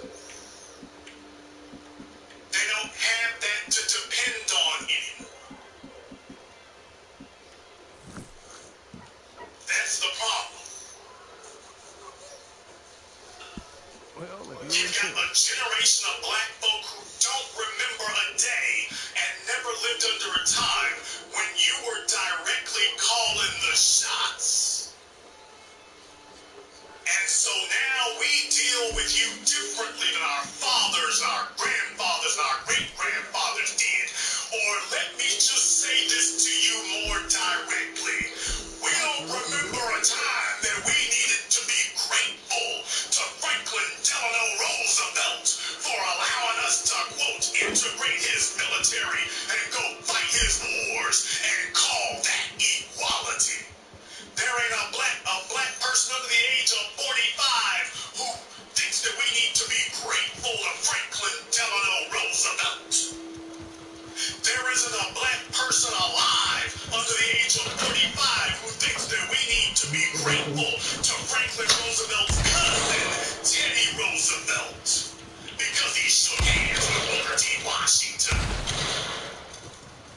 let me go ahead and drop the polite tones now. I'm not grateful to Franklin Roosevelt, and I'm damn sure not grateful to Teddy Roosevelt, and I'm not grateful to Abraham Lincoln. Juneteenth. Oh, am I about to go there? I'm about to go there. Oh, am I about to upset some people? I just might end up upsetting some people, but I'm just easing into this right now because you heard me say Juneteenth. So you know, in reference to context of the sentences I just said about the Roosevelts, you know where I'm about to go with this. You think I'm gonna be grateful for Juneteenth? You let them know 3 years after the damn war was over? And by the way, Juneteenth is symbolic because there were black folk well after Juneteenth, well after folk were alerted in Texas who were still living in slavery. You think I'm gonna be grateful that somebody delivered the news? You think I'm gonna be grateful? You think I'm going to be grateful here? You're going to sit up here and say something and I'm going to be grateful?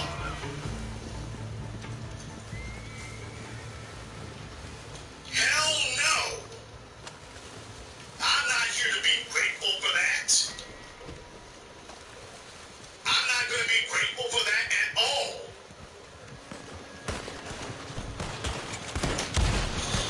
This idea that black people need to be grateful because we were able to avoid barbarism. I'm not grateful to any of them. We are not grateful to any of them. We don't look at any of them with reverence.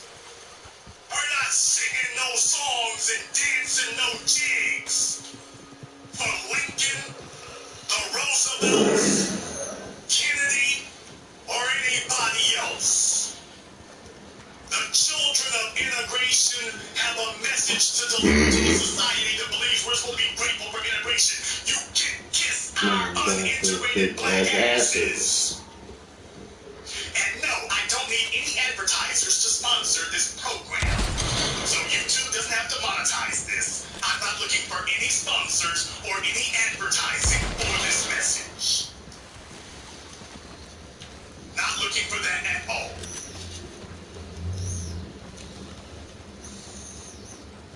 Not looking for that at all.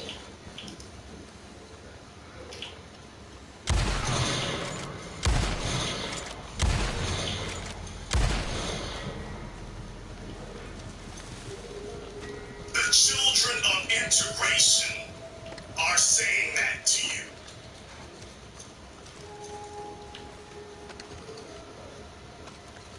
No, we're not grateful.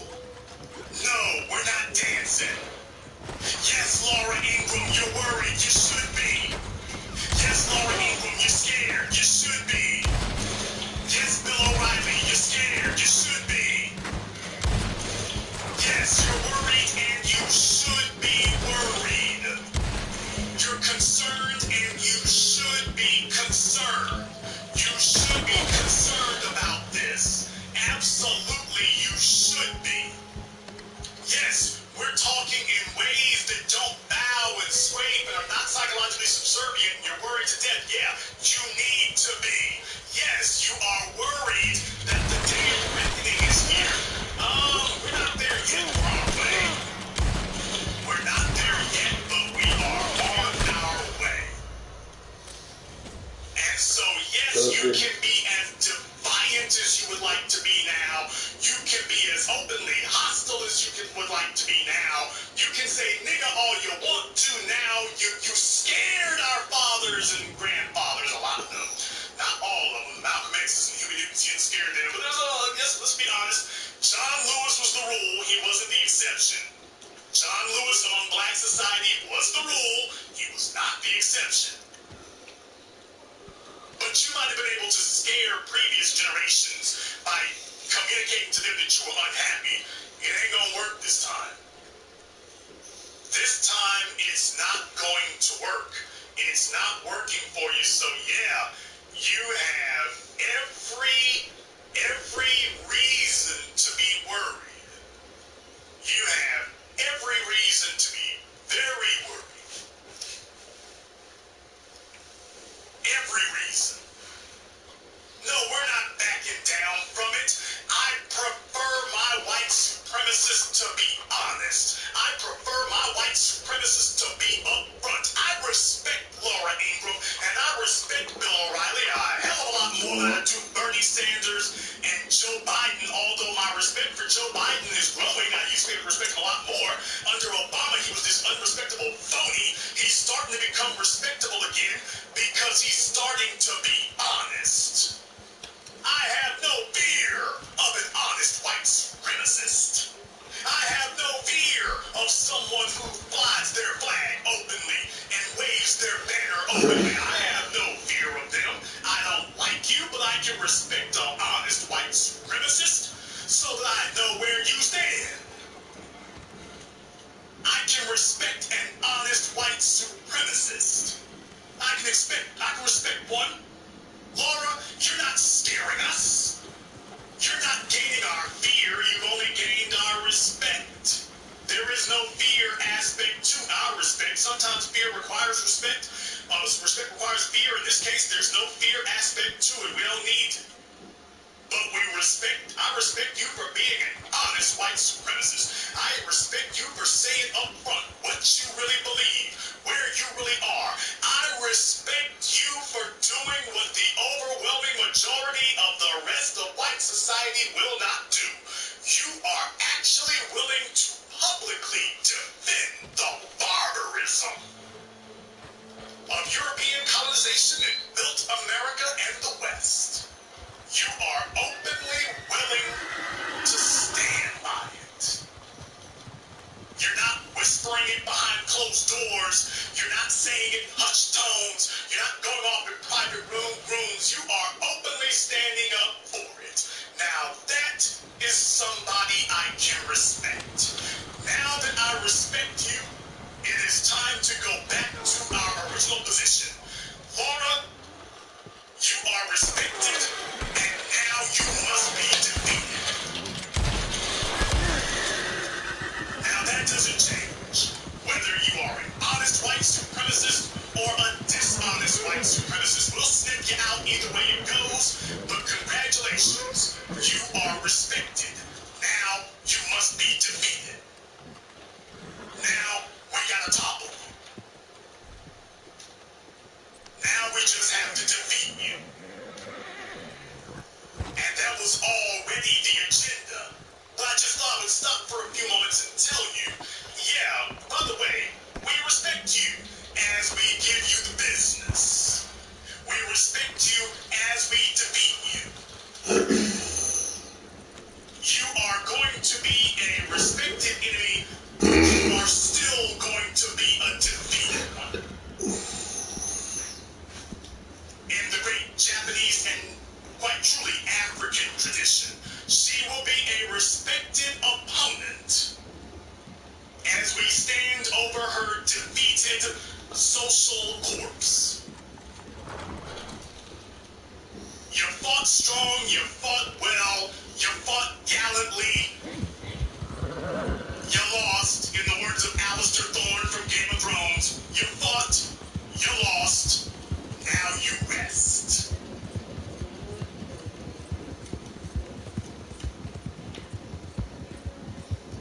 If you have not been to our website, blackchannelfilms.com, go there. Check out our documentary work, 7 a.m. Gentrified, Ethnic Cleansing American Style, our newest documentary, Race War, now on sale. See all the things we talked about.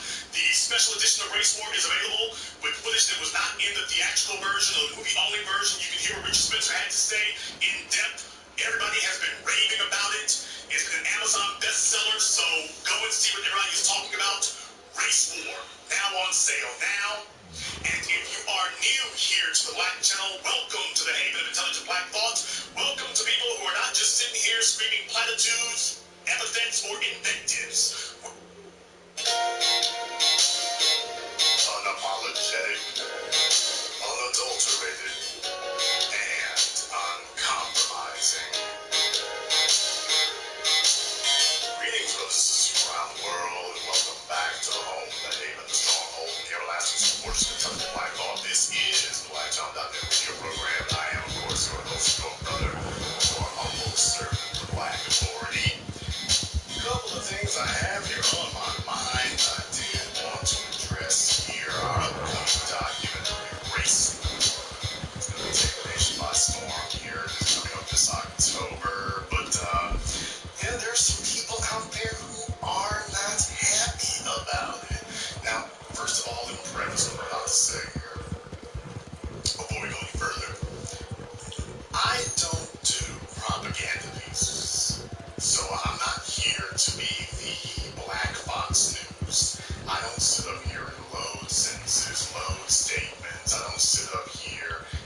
make you feel a certain way or slant things a certain way. It is meant to be objective, and this documentary is no different.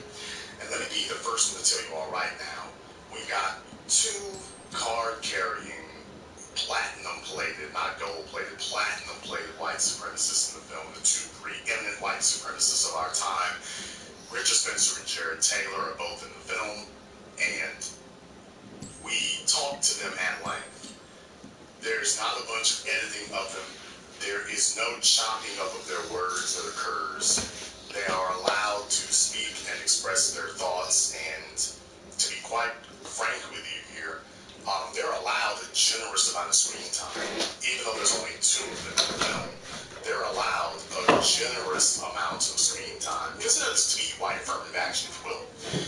But they're allowed a generous amount of screen time to be able to speak extensively on this, because I assume, I mean, you know what your black respondents are going to say.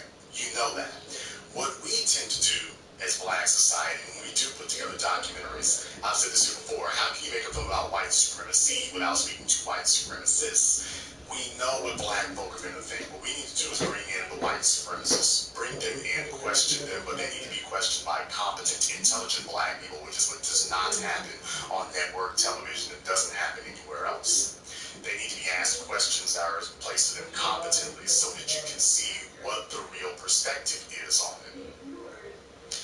When I speak to Jerry Taylor and Richard Spencer about these things, when you saw the second trailer for Race War, where Richard Spencer tells you that great things can only come through struggle.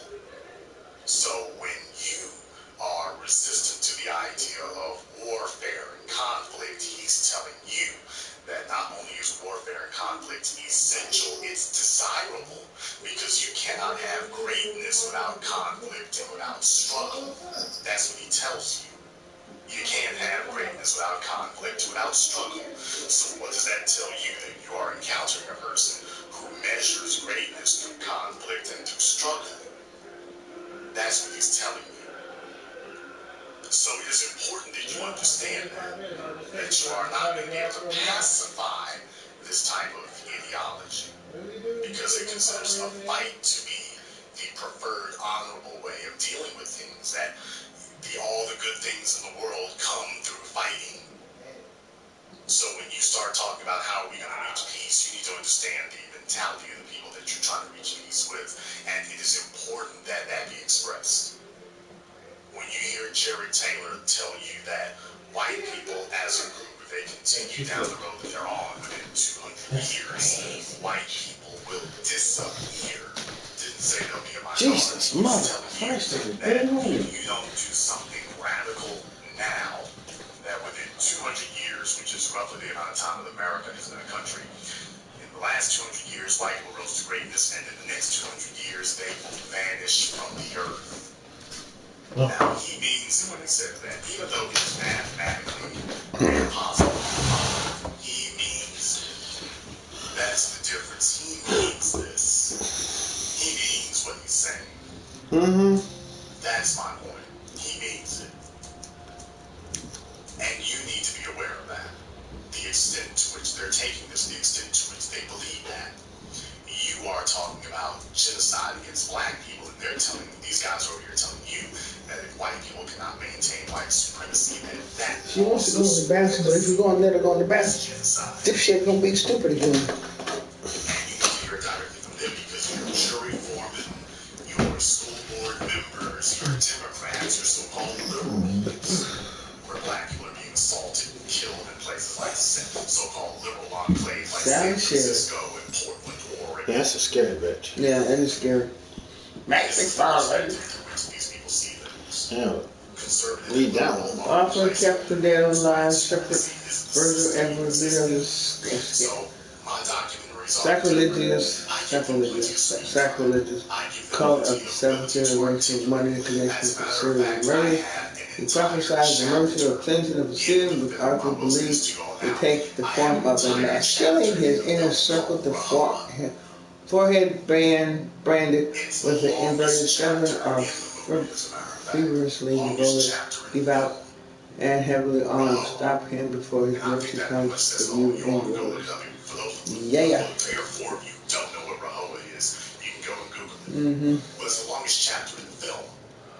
And you know that wind is blowing? Right now, you can really they said the East Coast gonna get a storm. Yeah, I know. You can really count on two hands, to be totally honest. I attempted to reduce any interjection of narration by me down to the bare minimum because I wanted my interview subjects to drive the discussion. I didn't want it to be me prefacing a bunch of things. The interview subjects drive the discussion. And you are going to get an impartial and, I don't want to say balanced, but you are going to get an impartial, unbiased, unfiltered look at what these people really believe. It's not going to be taken out of context. To the extent that there is editing, I will say this again, for the white nationalists in this film, there is very little camera cutting. So like from camera A to camera B, I don't do a bunch of that. Because I don't want anyone to be able to accuse us of chopping up their words and taking it out of context. So even though that's like, they may what's his name? Jim Jones! Jim Jones, Charles Manson. Thank you. So where it doesn't say that he's drugging these motherfuckers, all it says is he's got them just hooked. That racism, if you want to call it that, north of Annisburg, waiting for their shepherd to appear certainly and show does them the exist. way. Maybe one of them has some information that'll lead you to him, so he can face his own So white threat. privilege certainly does exist. I know she was not crazy about that, but she believed something. Words are selectively editing it. This is what they said. In context.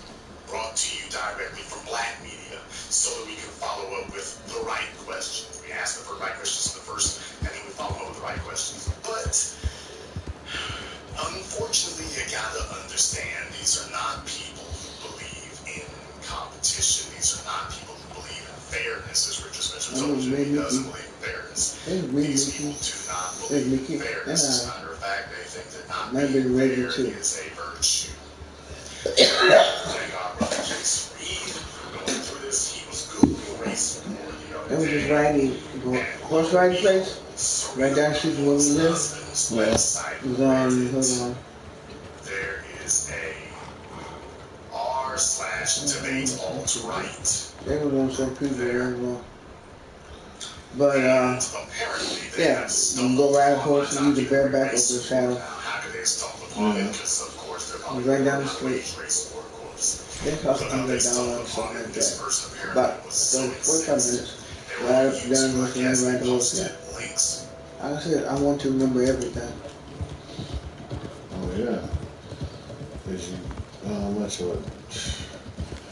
Yeah, I can write that down. Like I said, this is what I remember. This is what I grew up with. This is what me and Mickey grew up with. And to think that I come from a generation that I never knew segregation. Oh, because like I said, this is You guys, we knew about it. but you guys, but they Didn't were able. experience because we never asked Daddy, we never asked Mama. Well, they were able to lie to you guys and get away with it, and then say. But Mom and Dad didn't like that. No. I said the government was able to lie to you and give you guys not enough information. What I'm saying. Because if Daddy knew even half of the shit that I know now, and then he told me, if Daddy and Grandma both knew half the shit I know now. Mom and Dad would blow both their minds. And Mickey's not, because like I said, I told Mickey, I said, I see different things in you. I see a bigger picture. That's why that day, that November 1st, when I was sitting on the bathroom floor, you told my hand, we both heard what we heard, didn't we? Very clearly, very distinctly, yeah. And the paramedics had not arrived yet, had they? Okay, we heard it. God, I love her. Had her 55 years. But something she got to do. She knows it. Yep, sure do. Right.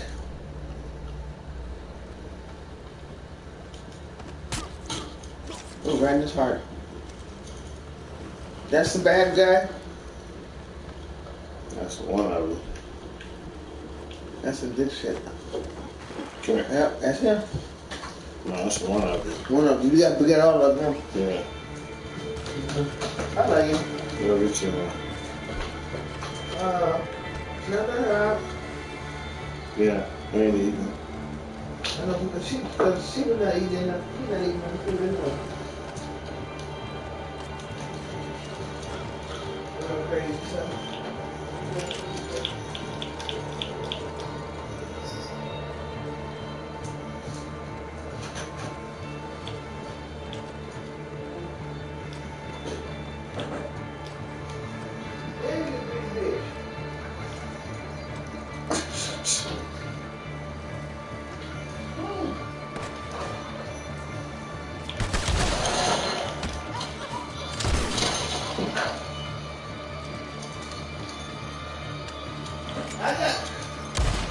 She greedy. She ate all of her, now she eating chicken. So how we do this? Yeah, separate them too.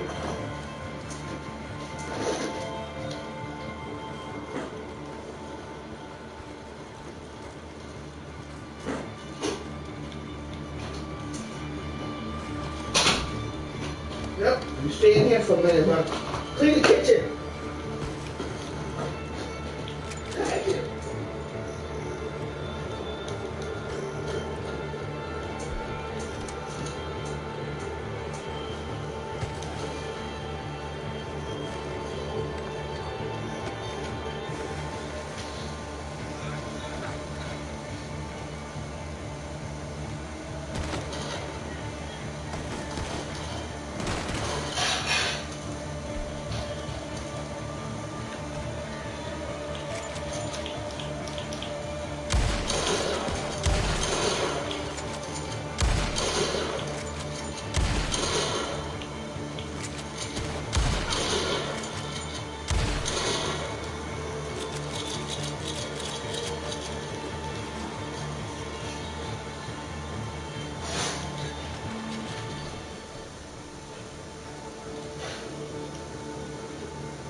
She was in the bathroom eating her food, okay?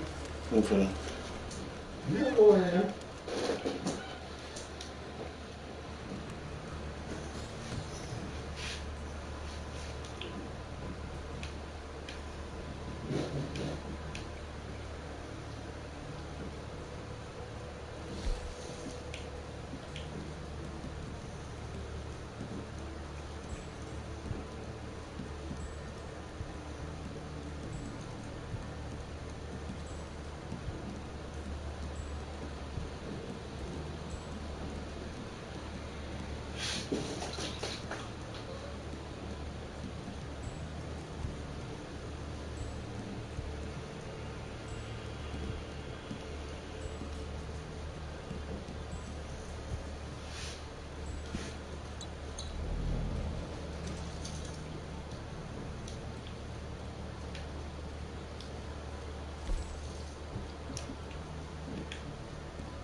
For the Race War trailer, Race War trailer 2, Race War with my son, and this is what the first person's comment said. There appears to be a documentary coming out, and I believe Jared Taylor is featured on the first trailer, whereas Richard Spencer is on the second trailer. Any thoughts? Well, needless to say, there was a bit of a discussion there. A little bit of a discussion. Now, this was done months ago here because some of these comments are over 3 months old, which is fine. But these were some of the comments that were made.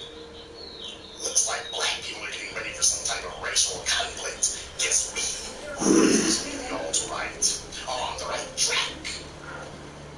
Some guy named the Strong Alabama, the Strong Alibaba National Socialist is what it says. The Strong Alibaba National Socialist. It's inevitable. All we can do is prepare ourselves. Next commenter, LY84, says, no, we won't fall into this again. We will be firm, but we will also make damn sure they can't cause anything else resemblant to what we went through 70 years ago. All right? We won't spend the next 100 years getting the Holocaust in one year and the race war in the other. Form 4473, Libertarian Nationalist says, if it's one thing white people are good at, it's war. Take a look at these people here. They labeled their screen names, National Socialist, Libertarian Nationalist. Europe, another commenter, Europe is our home, ethno-nationalist. His comments were, it looks interesting. I'll give them that. It's obviously going to be heavily biased towards one side, like just about anything along these lines inevitably would be.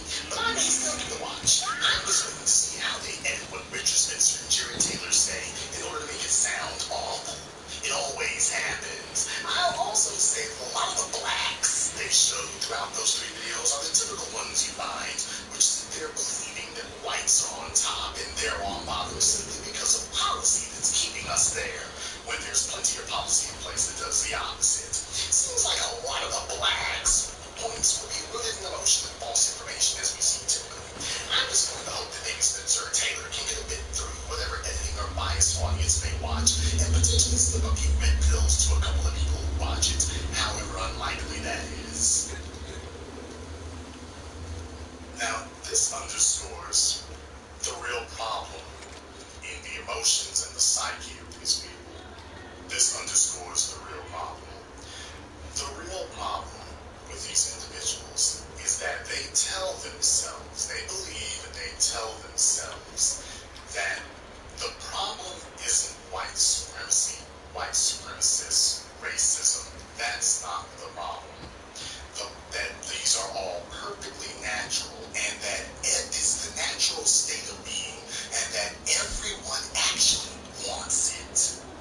This is what they tell themselves. They tell themselves that white people dominating everyone else isn't just the natural order, but it's actually what everyone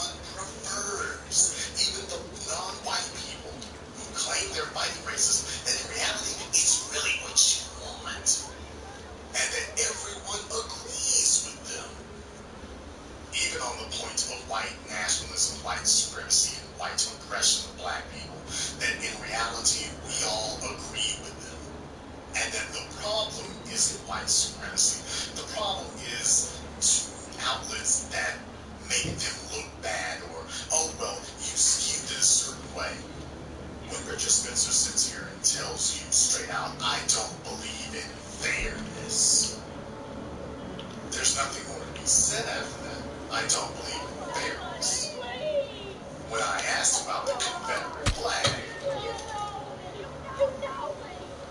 I asked him, well, I'm a native of Louisiana, so can you explain to me what part of the Confederate flag that I, as a Southerner, should be proud of when I see it? To which he said, well, I can understand why you wouldn't be. I said, but wait a minute, I'm a Southerner.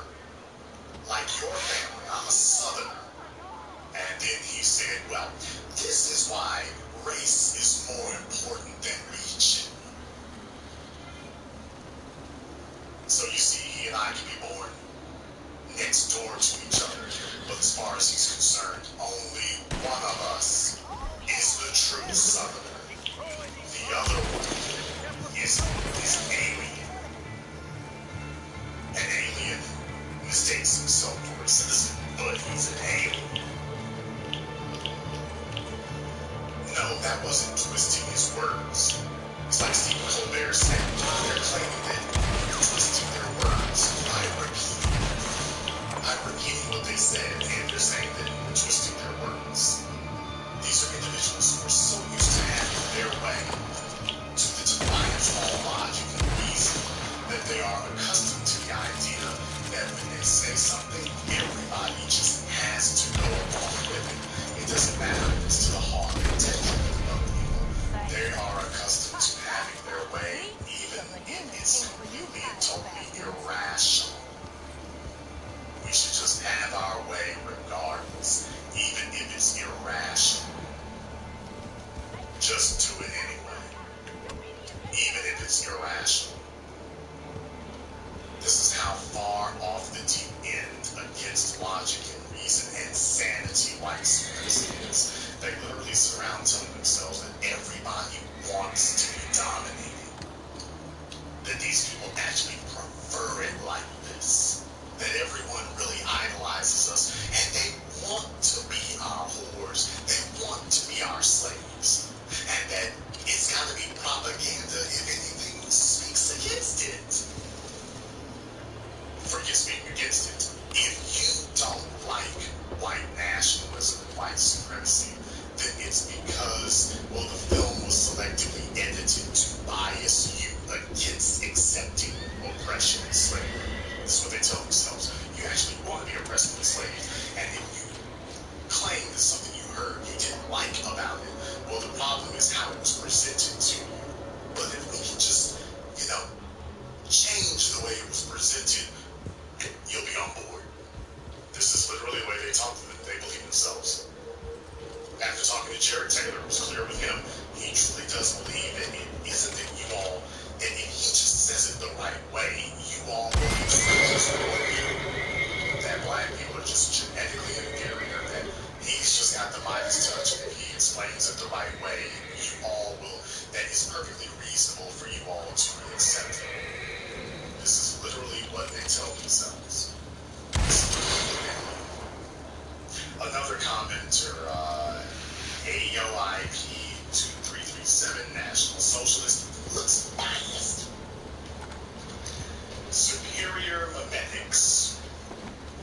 Make of that what you will. If these Africans think what's going on now is a race war with us being forced by our government to bend over backwards to accommodate them, what would they think of an actual race war? Some guy named Sarah Sam responded to him saying, that's a great question, as I'm quite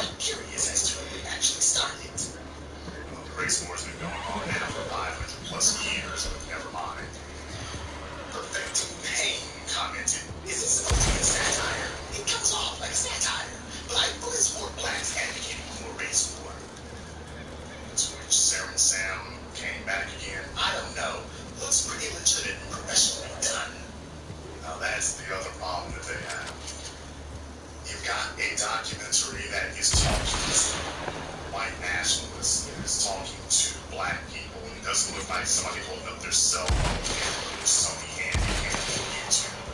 It is polished, it is professionally done, it is well done, it is up to cinema standards. It looks like what you would expect to see on HBO, Showtime, Netflix.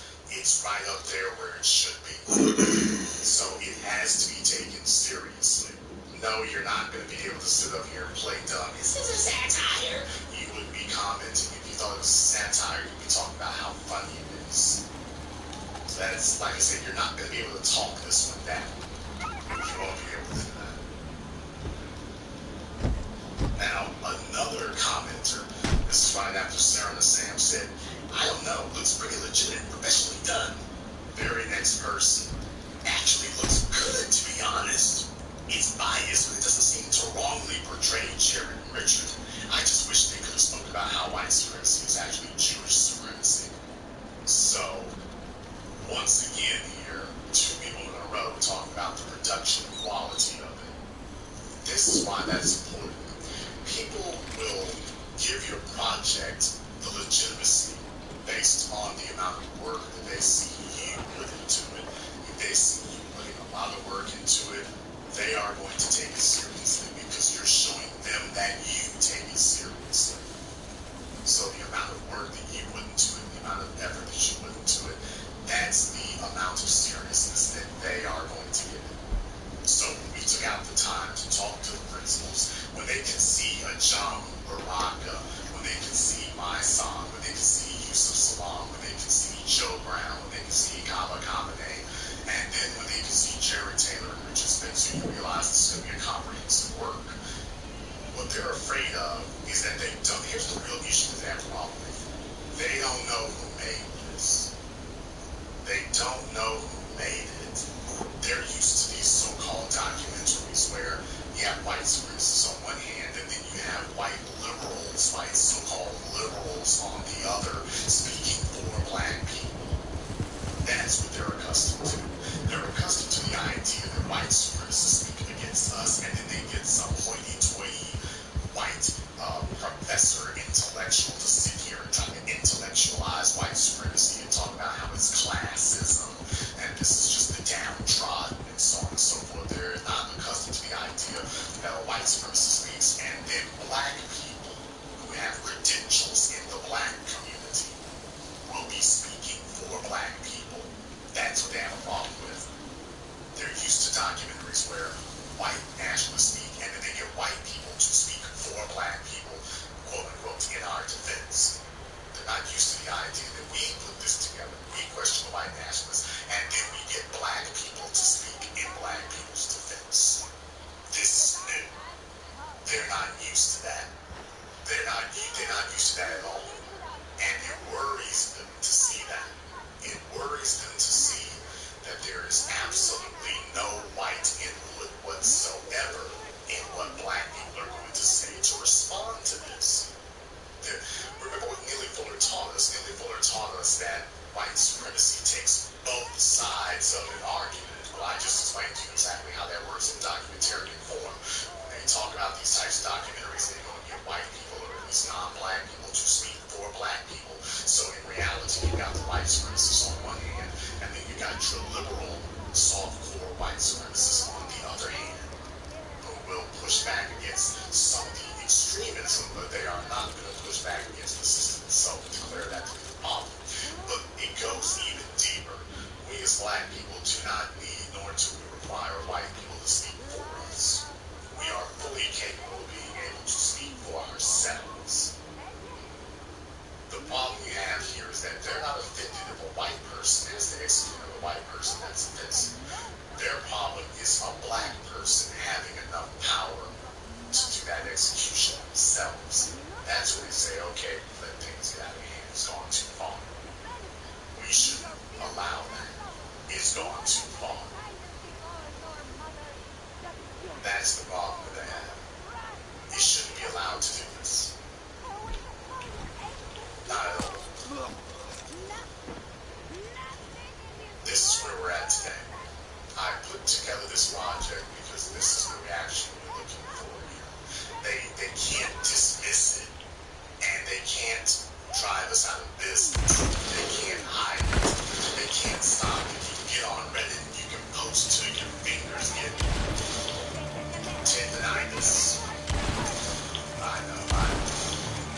can sit there and do it till your joints get arthritic, but you don't have a final say. This is a total imposition for them to be powerless. They're not accustomed to the idea of being powerless. They're not accustomed to being in a position where their thoughts don't matter. They are not accustomed to a situation where we, as black people, write and create the narrative. They're not accustomed to this. And it scares them. It scares them terribly to see black people in the driver's seat of the discussion. Now, in all candor, this is going to be a completely impartial and academic work. I want this to be able to stand up against all scrutiny, as all of my film is done from 7 a.m. to gentrify to this. Race War is the culmination of those things. It will be able to stand up to any scrutiny from anyone. You cannot and you will not be able to say that anybody's words were twisted. You won't be able to say that. You can wish you could say it, but you won't be able to. And all you have to do is just say, if somebody wants to disagree, just ask them which part of what you say you disagree with was wrong. Tell us what the error, what the part was you disagreed with. If somebody says Richard's words were twisted, just say, okay, what's the part that you disagreed with in what he said? You don't believe that power is going to settle all disputes. You don't believe that greatness comes through struggle. You don't believe that white privilege exists. He said it does. That white privilege certainly exists. We need to spread it, and we need to expand it and get it to help more white people. Which part of that do you disagree with? You don't think that white privilege should be spread and expanded. You don't believe it should be. Tell us what you disagree with. You don't believe that in 200 years white people will make you encourage activism here. What is it, Mr. White Nationalist, that you disagree with? If you claim to take out of context of the story, tell us the part you disagree with. You say, oh no, that's not what I meant. I meant the opposite of it. Tell us the part that you meant the opposite of. I prepare myself for these things, but I also prepare all of you for it so that you have something that's ironclad and you don't have to worry about some Fox News pundit coming along and dissecting it, deconstructing it, and ramming it down your throat, making it look silly. When I put my works together, you will be able to withstand anything with them because they are put together for the purposes of being able to withstand any argument. There is no word loading. There is no selective editing. We are in the driver's seat. We control the vertical, we control the horizontal, we control the contrast, we control everything. But this is going to be a work that's going to be impartial, that is going to be meant to compete and stand up to anything you can see on PBS Frontline or The American Experience or anything else. We brought our documentation, but more importantly, we have the principles speaking on this. When you talk about Charlottesville, I asked Richard Spencer about it, and I want to say one thing right here. For those of you who are going to be showing up to see Race War in theaters, hang on to your hats. When you see the chapter about Rahowa, hang on to your hats. You are going to hear things, you are going to see things in that chapter that are going to blow your mind. When you see it, when you witness it. Things that, and when you really this film, asking yourself, my God, why is it that CNN and ABC and the rest of these news outlets, why is it that they never ask the questions that Jason did? By the way, wait till you all see some of the responses that are given. Wait till you see the way they respond to some of the responses given. It's going to shock you. It's going to blow your mind when you see it. I wouldn't be saying it if it wasn't true. You are going to watch it. You are going to see documentation of it. This is journalism excellence.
just by repeating what they're saying.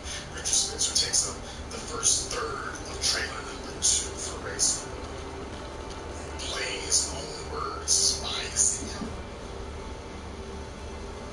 No, you're just not used to the idea of having their words played. And your assumption that everybody wants to be oppressed and everybody wants to be dominated. No, it's not true. You are finally being forced to hear what other people have to say. That in the 21st century you will be required to compete. And this is what scares you most, is the idea that nobody's planning on giving you any more privilege. So now you're trying to make an argument that somehow, because you're being denied privilege, that means you are being denied equality. You're not used to the idea that you're going to have to actually earn what you get. That's the part that scares you, frightens you, that you'll have to actually earn it now. Well, I got bad news for you, buddy. It only gets started here. It only gets worse from here. So hang on to your hats, kids. You ain't seen nothing yet. New York, LA, Philly, Atlanta, Dallas, Houston, points beyond. Go to our website, racewarmovie.com. That is racewarmovie.com. Show up live, see it in person, and just so you can make sure you got the unfiltered thoughts here in New York City. There is going to be the movie and the Q&A session afterward with Brother Kabakabane and Jared Taylor himself. Nobody is selectively editing anyone. They'll be able to respond themselves if there's anything, and simply ask them, what part of it did you disagree with? They'll be live in person. You probably get an opportunity to question them as well.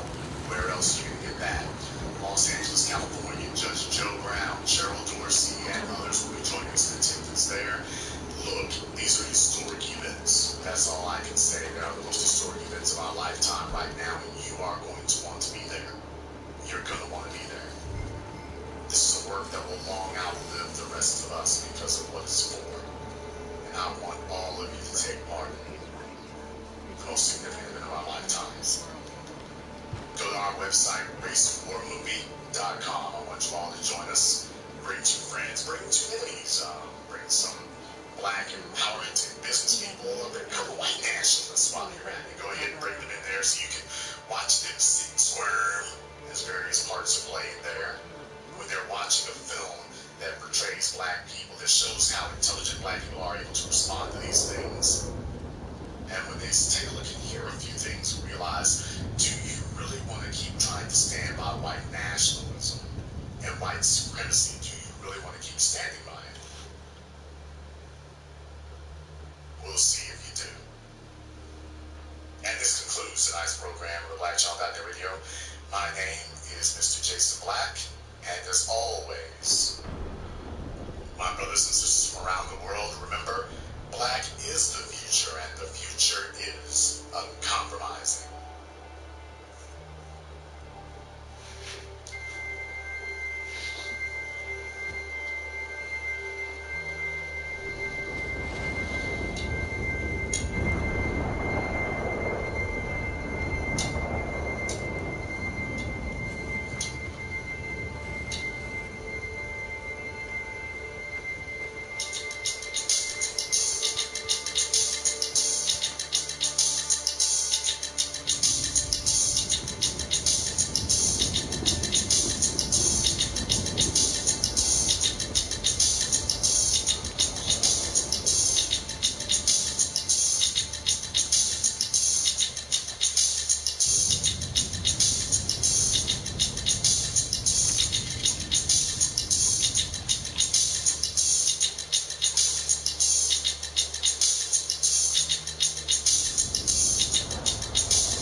bro. Just walk along like I'm not gonna blow something and burn it up.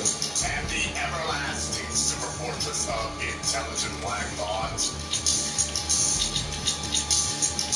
This is the Black Channel.net radio program. I am, of course, your host, your brother, your humble servant, the Black Authority.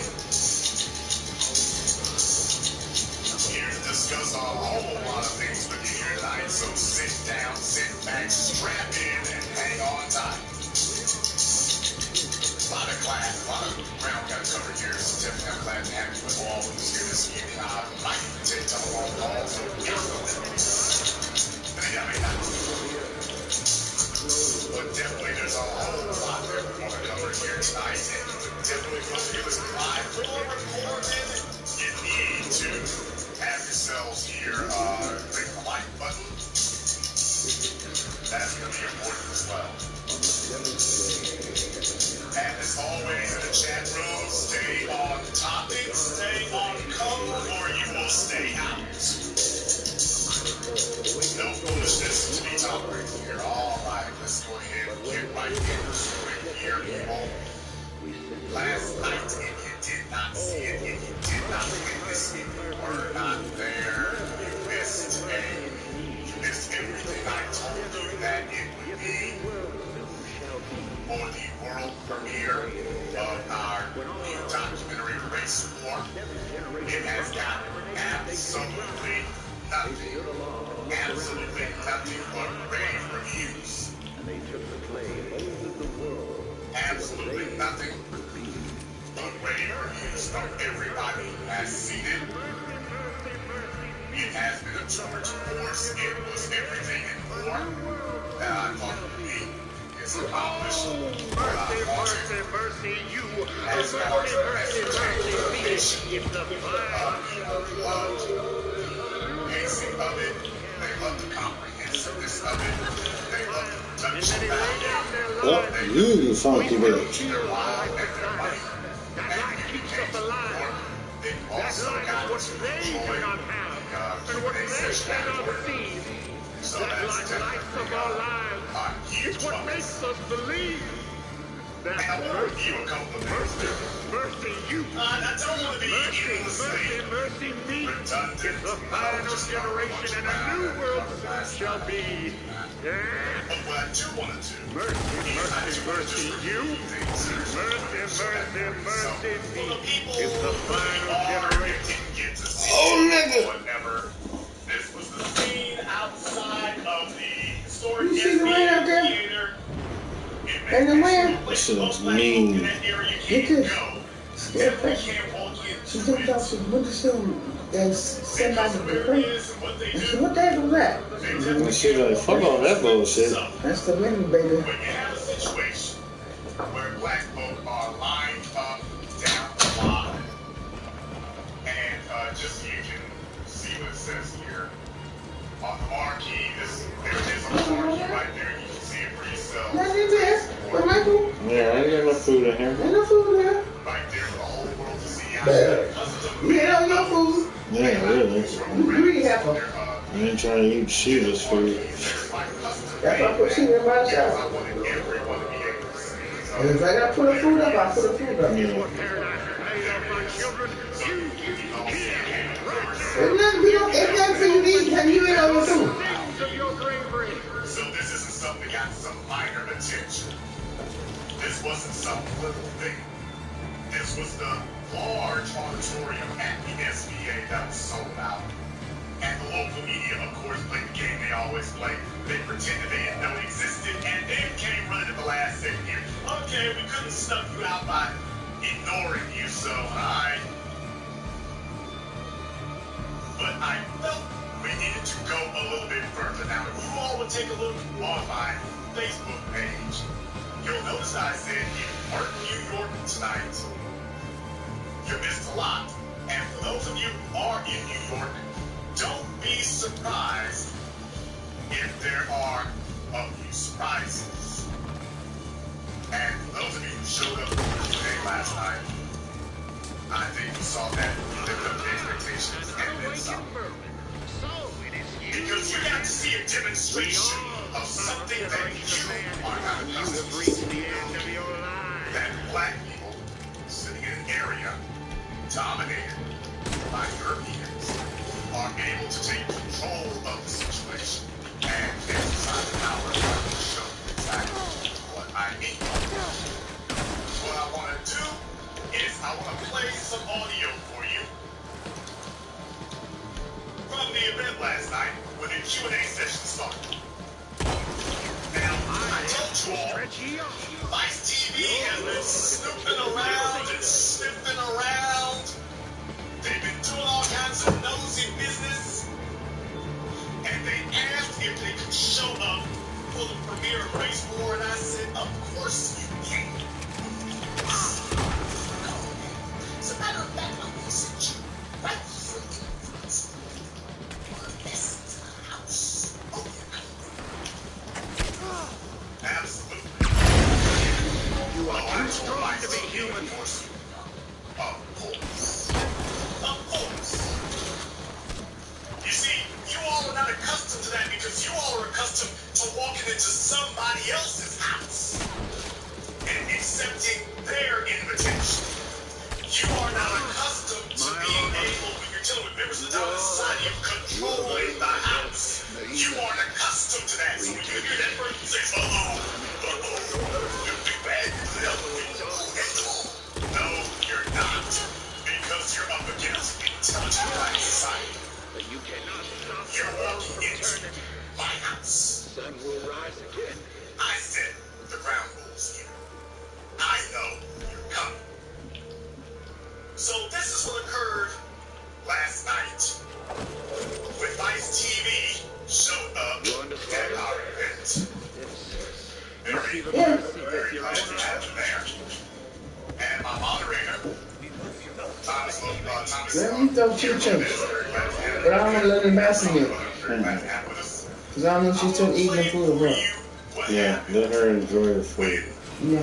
We opened up. She was greedy. You a greedy guy. Get there. Ain't nothing for you to eat, though.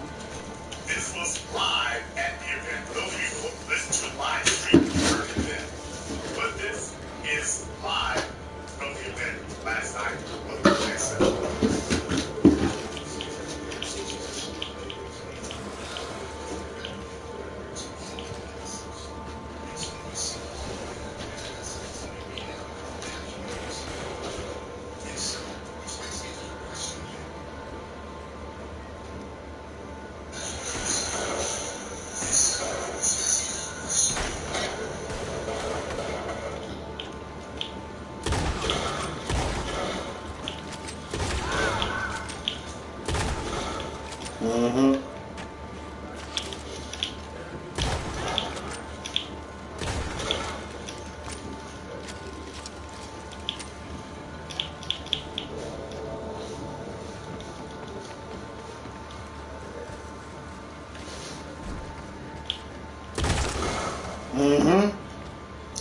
Run up and get fucked up.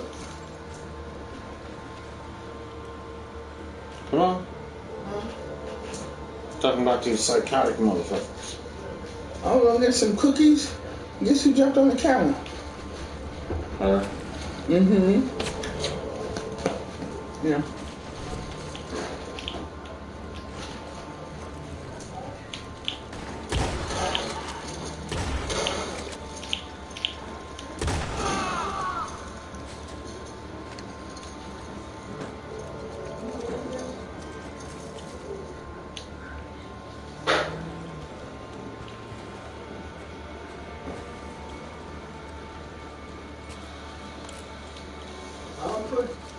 I'm put she was food on the shelf. Okay. Because she was not eating it. I had some cat food.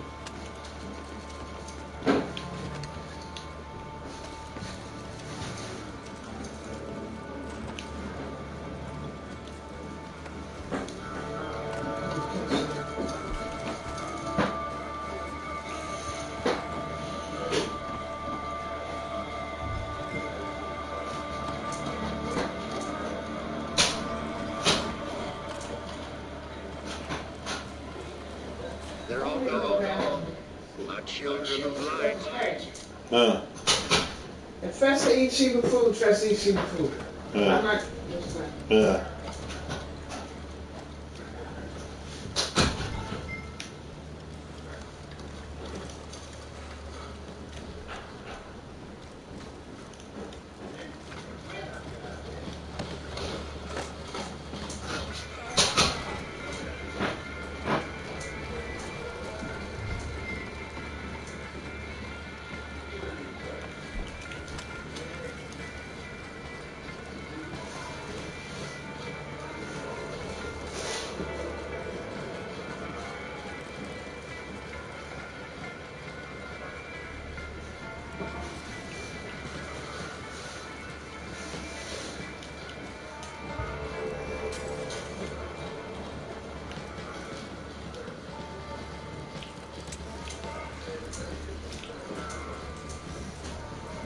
You don't you think it's getting smaller and smaller? Yeah.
Ever since October 2017, when the New Yorker story about Harvey Weinstein first was published, I and others in the black media have been telling you this guy wasn't going to go to prison.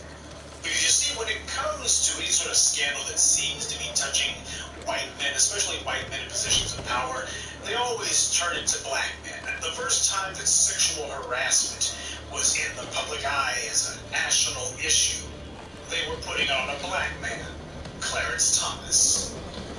You see, when it comes to crime in general in America, black people, especially black men, are not the face of crime in America, but they can be made into that because black people do not own significant media real estate. The white supremacists do. So whenever they think they're in danger of actually being held to account, they always use their position to decide, well, we're not talking about us. We're going to go ahead and put this on some black guys. We're going to put this on them and get people to stop talking about us. As Tom Clancy said, the media may not be able to tell people what to think, but it can certainly tell people what to think about. And they have made up their minds. You're not going to be thinking about all of these white men who are getting accused of mountain of accusations against white sexual predators. Instead, we're going to be looking at the handful of innuendo and rumors and gossip about a couple of black men over here. We're going to try to make sure that that's front page news because we're the ones who control what's on the front page. Now, over 2 years ago, when I and others, or just a few others, truth be told, have been telling you Weinstein's not going to prison. That's not how this is going to play out. A lot of you were skeptical, and there were a lot of other people, many of them outside the black community, certainly outside of intelligent black society, who had been believing that, oh, because the white media is making a big deal about this, oh, this Weinstein guy, he's toast, he's going down. I'm sitting here thinking, obviously these idiots have learned nothing from the 2008 economic crash. How many of the men, white men, crashed the international economy? How many of them wound up behind bars? How many of them? There were hundreds who were involved, so how many of them wound up behind bars? And please don't say Bernie Madoff. Bernie Madoff was the king of a Ponzi scheme. Steve Mnuchin was. Not only did he go to prison, thank you, Kamala Harris, but now he's Treasury Secretary of the United States. Talk about failing upwards. point that I'm making is, whenever it comes time for white men in positions of power to be held accountable and punished, well, for some dang reason, nothing ever happens to them. They always slip through the net. There's an entire system of trapdoors, escape hatches, and safety nets there to make sure that they never, ever get punished. Black men, on the other hand, doesn't matter if you're innocent as the day is long, there's going to be a whole bunch of roadblocks, a whole bunch of stumbling blocks, and a whole bunch of pitfalls there to snare you. And that brings us to the now conclusion of the Weinstein trial, and we know how this one's going to go. We've been telling you for over 2 years how this is going to go. All of it's been nothing more than a staged, managed bit of judicial theater. The Weinstein case goes to the jury tomorrow, but the jury is not the one who decides this. As I was telling you in that book, When Corruption Was King, as Robert Cooley said, the old lawyer's adage is far more important to know the judge than it is to know the law. 5 years ago, Harvey Weinstein was facing this exact same scenario, but his pal Cy Vance was there to make sure that the case died a natural death. There it is. And as you can see, Cy Vance ain't exactly been given this one the old college try. He was deliberately deciding to pull his punches because the decision had been made. Harvey Weinstein's not going to go to prison. It's been arranged. And so now, at long last, what we've been telling you, what you thought was not going to happen, you figured, oh, because of all of the critical, the wording I'm getting, I didn't say negative, I said critical, all of the critical stories about Harvey Weinstein and his sexual predation, you thought the white media would not dare to go against Me Too and Time's Up. And I've been telling you for 2 years, look at who it is who put the money into Time's Up. It's the media companies. It's the talent agencies. And it's also certain individuals who themselves, their names have been linked, long linked, to rumors of sexual impropriety. So it should not surprise you that here we are on the cusp of the Weinstein verdict. The jury's about to deliberate and decide his fate, and the white media is already telegraphing to you to expect an acquittal. You see, 2 years after the black media had been telling you how this was going to happen, now the white media figures it's time to do what they were doing with all those cops who have been killing black people, and the fix was in. You got to make sure that before you hand down these shocking, unbelievable verdicts, it's all been arranged. But before you go ahead and drop this bomb on the public, well, you got to prepare the first one. You should prepare for a verdict that is anything but justice. You should prepare for it. Don't do anything about it. You better not disagree with it, but just expect it. Now, the stories that are out there so far in the last 24 hours, currently there's 3 big white media outlets who are pushing the line the hardest that Weinstein's going to walk. Fox Business Channel, the New York Post, and the Wall Street Journal. And of course, I think we all can agree that it's absolutely no coincidence whatsoever that those 3 in particular, the Fox Business Channel, New York Post, and the Wall Street Journal, all 3 of those outlets are owned by the exact same person, Rupert Murdoch. Rupert Murdoch owns all 3 of them. So he has the ability to have these big, very influential, widespread white media outlets put out the exact same story.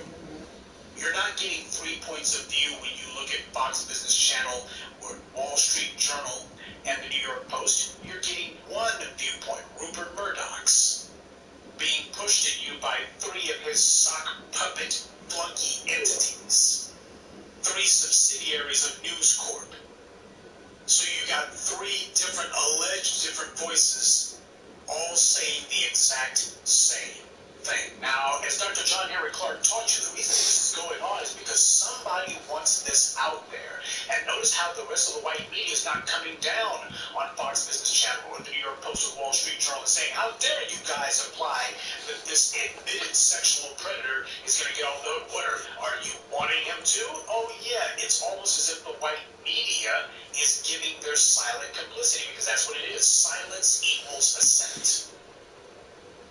Rupert Murdoch also owns Fox News, which had to pay out over $145 million to settle lawsuits against Bill O'Reilly and Roger Ailes, who was the head of Fox News, as well as other Fox News executives. So, of course, you You better believe that the house that Rupert Murdoch built has a huge vested interest in promoting the idea that when white men are accused of sexual assault and predation, the public really ought to let them off the hook.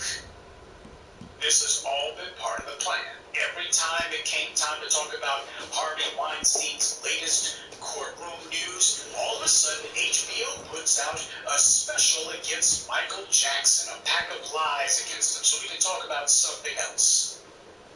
Comes time to talk about Harvey Weinstein some more. Here comes Lifetime with not one but two docu-series, which are anything but docu-series. They're mockumentaries at best.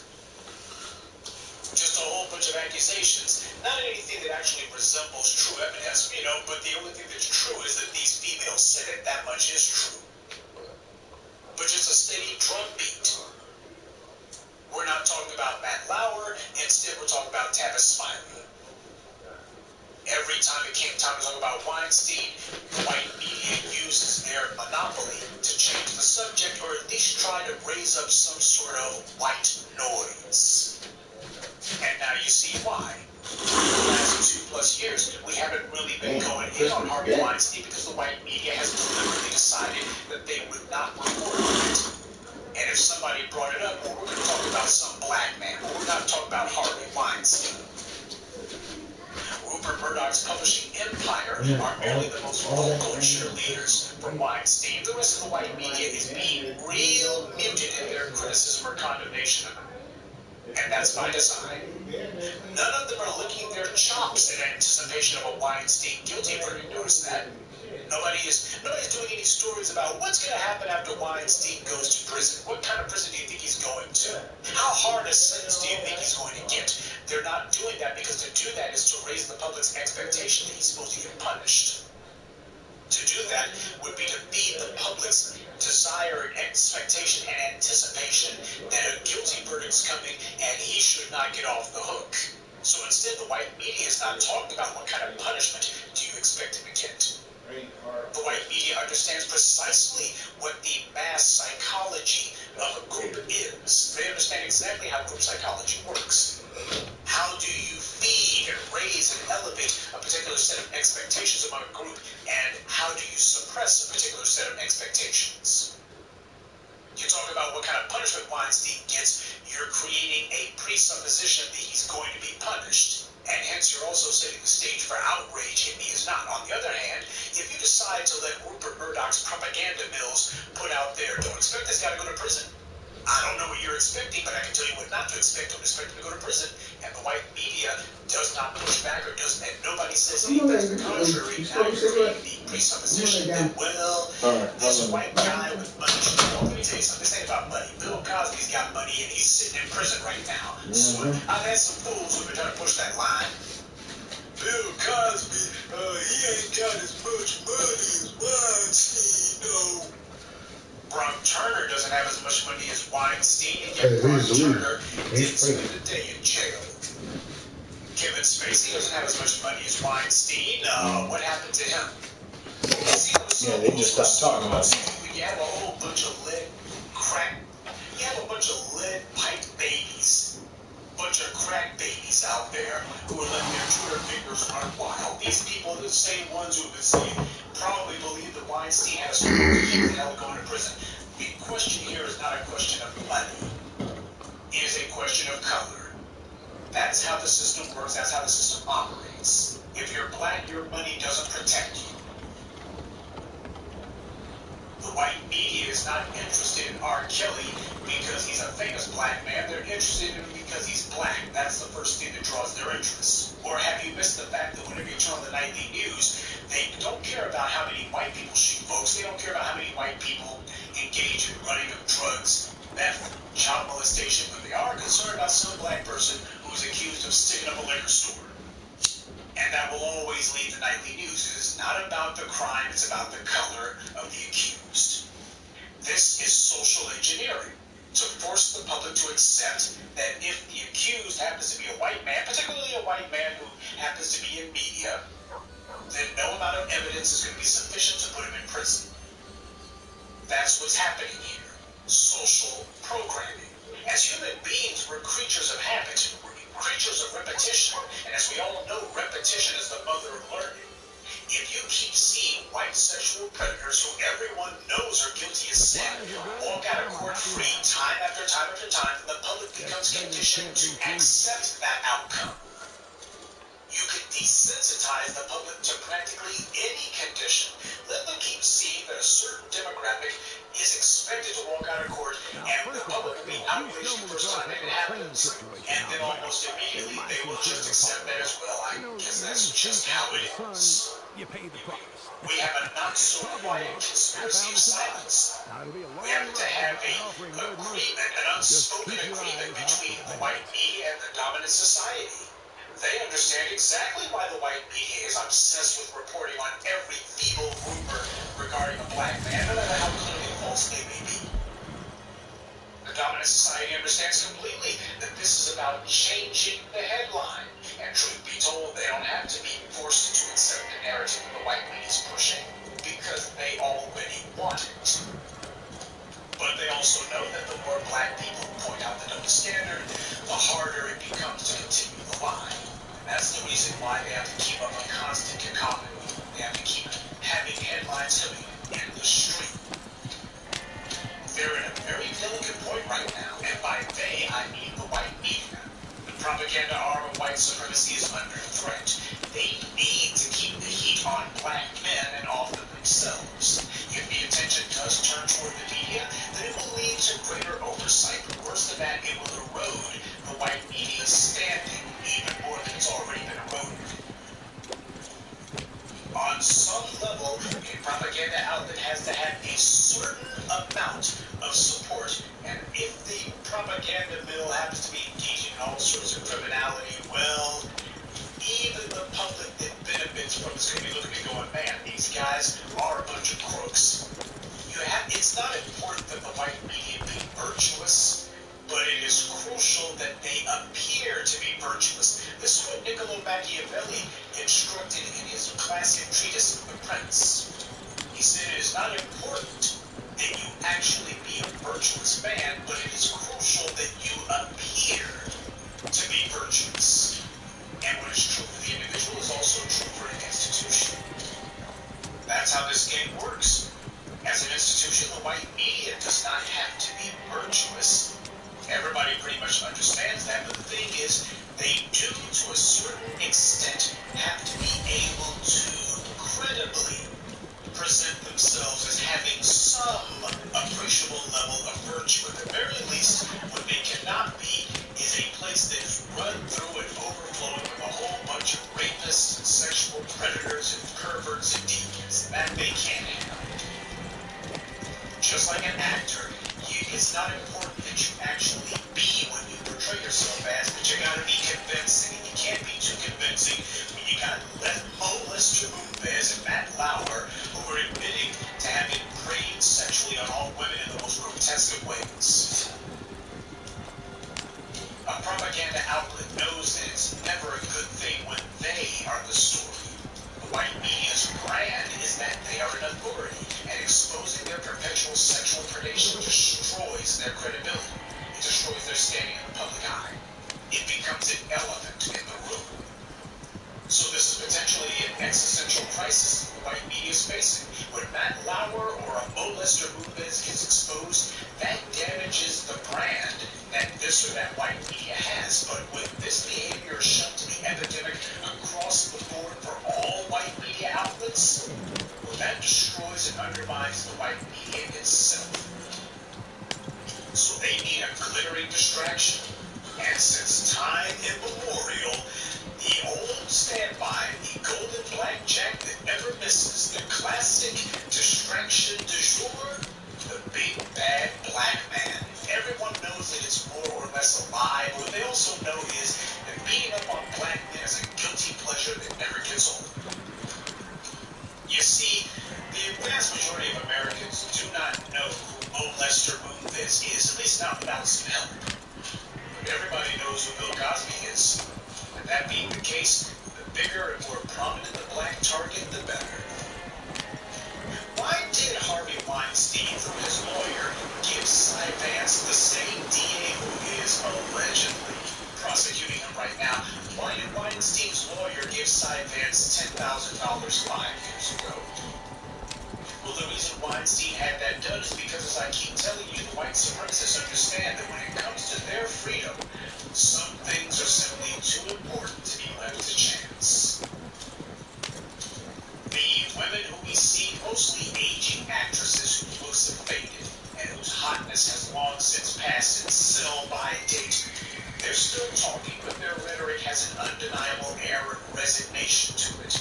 It's the same empty platitudes that come from someone who's been reduced to that most pathetic of all consolation prizes, the moral victory. That's usually psychological comfort for losers.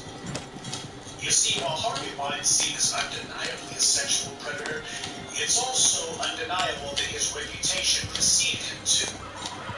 Too many of his accusers had every opportunity to get out, but instead they chose to put out. And that's not to say that Harvey Weinstein should go to prison. If Bill Cosby deserves to be in jail because of largely dubious accusations, then it's inexcusable that the proven claims against Weinstein do not put that pervert under the jail. If Bill Cosby deserves to be in prison for even a single day, Harvey Weinstein deserves to spend the rest of his unnatural born existence inside a cage. But of course, we all understand that's not what any of this was ever about.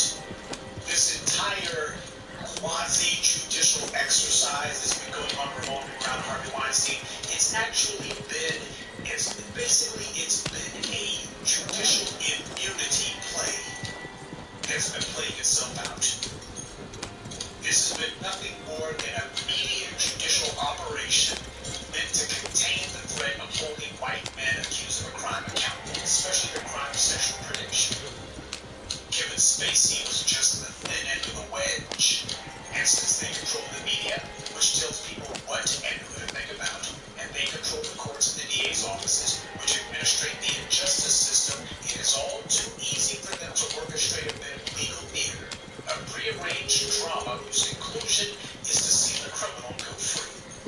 When the accused happens to be a white individual, particularly one who runs a media company, crime does pay, and it pays big. And since the dominant society is largely complicit and sympathetic to this sham because they believe this immunity also applies to them, which it does occasionally, they'll play right along. And when the media begins beating the drum about R. Kelly or tries to dig up the corpse of Rick James, that same dominant society will nod their heads in agreement because they understand that the same racial double standard that Harvey Weinstein and all the other white media moguls depend upon for their legal immunity, that's also the exact same racial double standard that Brock Turner depends on, and that Derek Wilson depends on, and that the alt-right thugs in Charlottesville depend on. It's not a conspiracy that the majority of the society is in on it. It's just the social order. And no matter what 50 Cent or certain Hollywood actresses may try to tell you, this system isn't our system. It's their system. And by they, I mean the criminals. So it's stupid to say the system is broken, or we have to fix our system.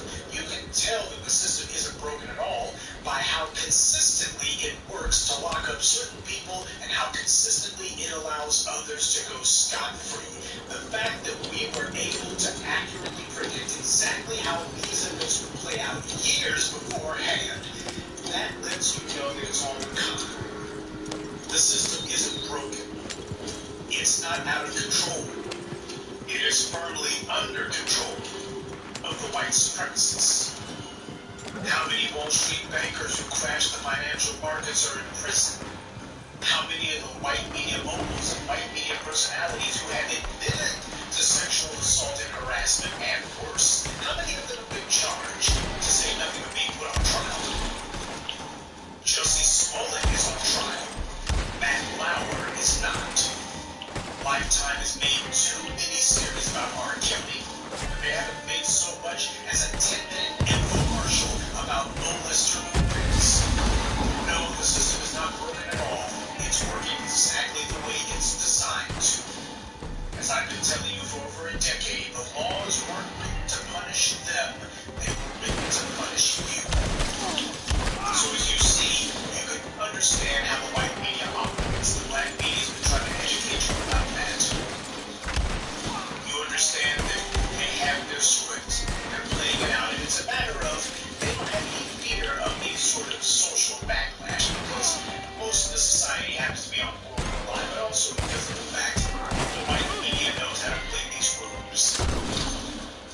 bad guys know exactly the con game that they're pulling. And we need for you to know it too. White media is not going to be trying to find ways to tear down the very individuals who benefit from the system. The individuals who benefit from it are the ones running it. They're not trying to dismantle white supremacy. Only black people are silly enough to try to undermine our own power. White supremacy is not so stupid. And it's not even a matter of you thinking to yourself that if there can just be some sort of scandal put on someone. White supremacy is scandal-proof to a large degree. You think that just because there's a few unflattering headlines about somebody, what that also means is that the system's going to treat them the same way it treats you. See, all it takes is a black person. All it takes is an accusation to put you in prison. Because that's how the system is structured. It's structured so that it's easy. Just one accusation, even a whiff of scandal, would put you in prison. It would get you into a bind that you can't get out of. But it doesn't work that way for them.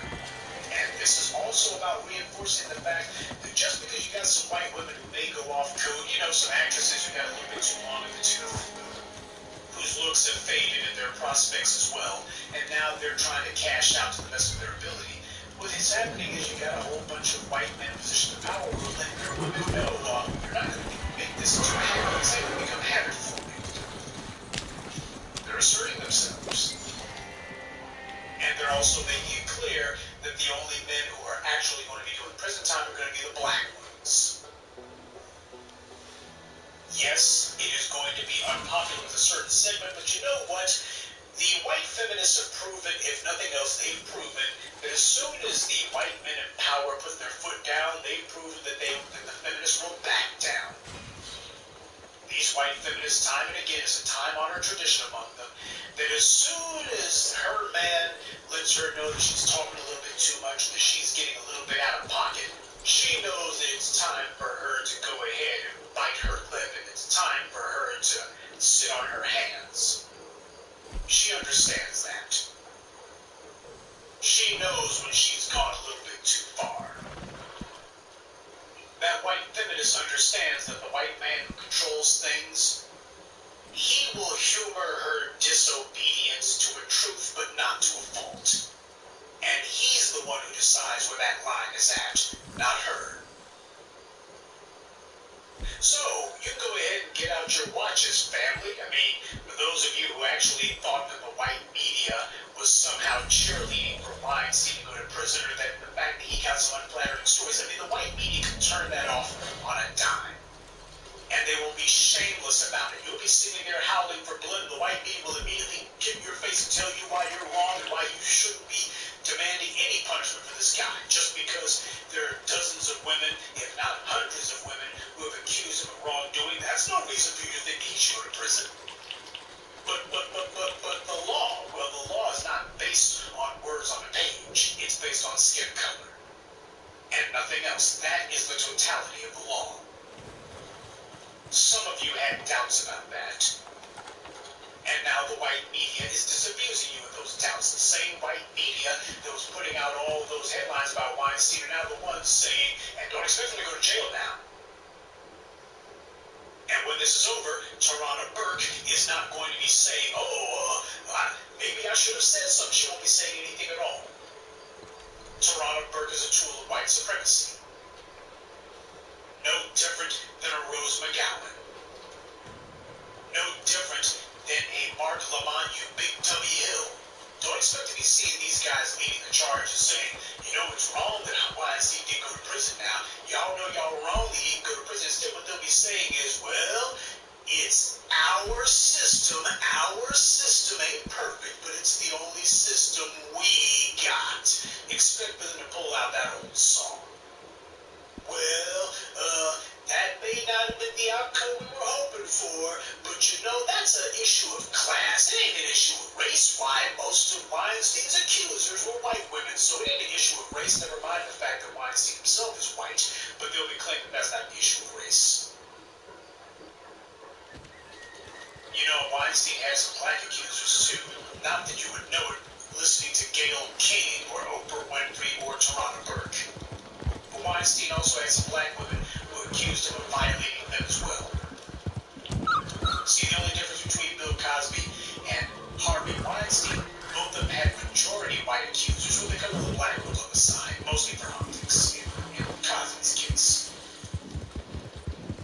But the only difference between them is skin color.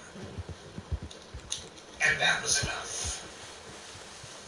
So go ahead and get out your stopwatches. You can go ahead and count the minutes until the jury comes back with the shocking, surprising verdict. And but the white media is not going to be treating it as an outrage.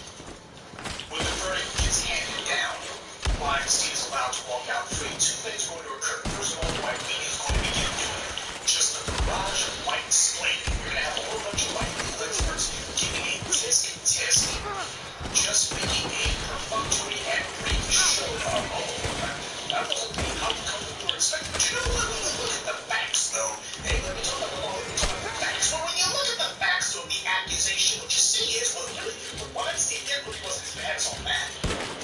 Well, you know, the prosecution just did. The case was too weak. You see, it's just too weak, you see.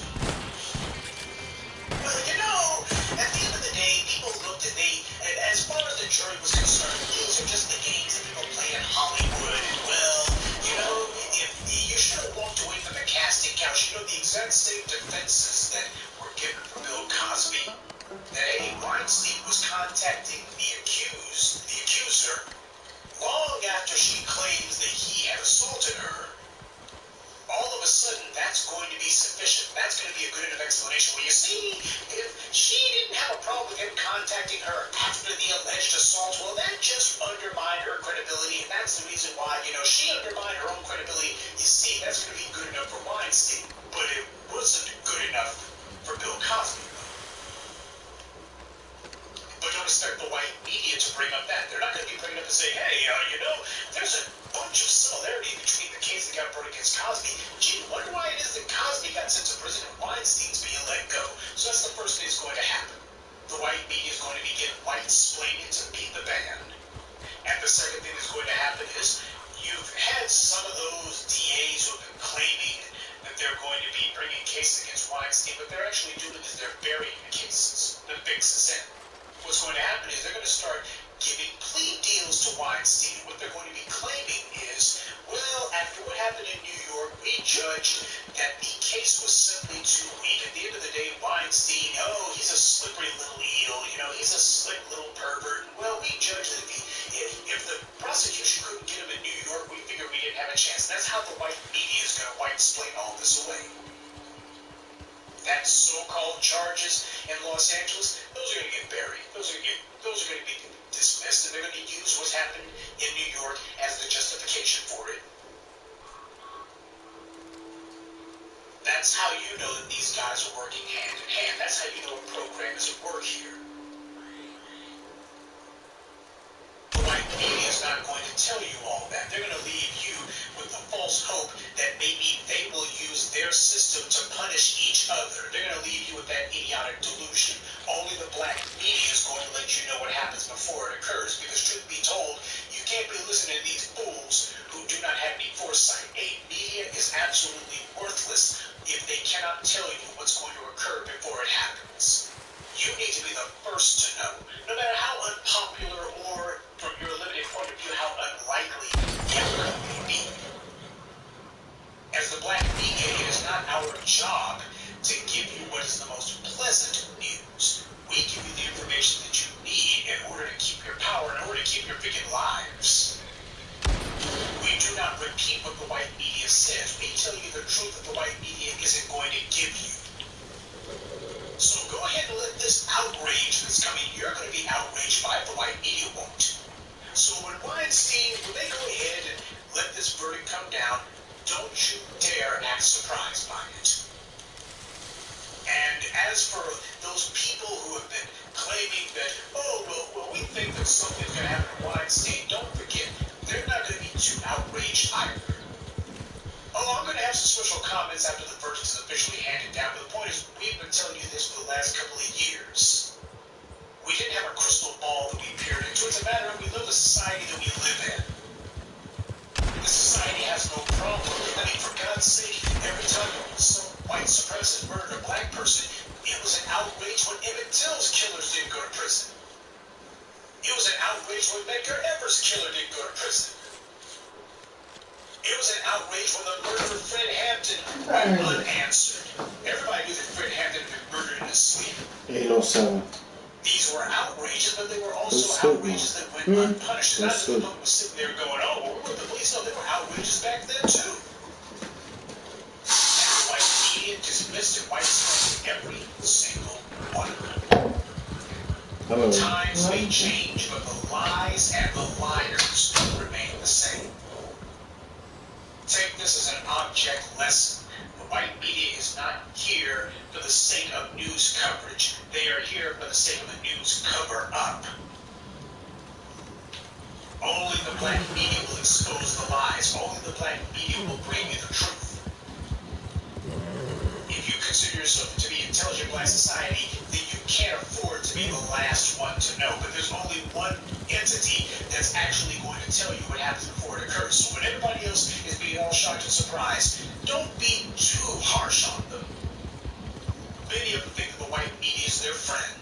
They have a whole bunch of false expectations that the white media has given them. They seem to think if the white media happens to criticize someone, or if the white media happens to run some unflattering headlines, that means the white media has teamed them up to be punished.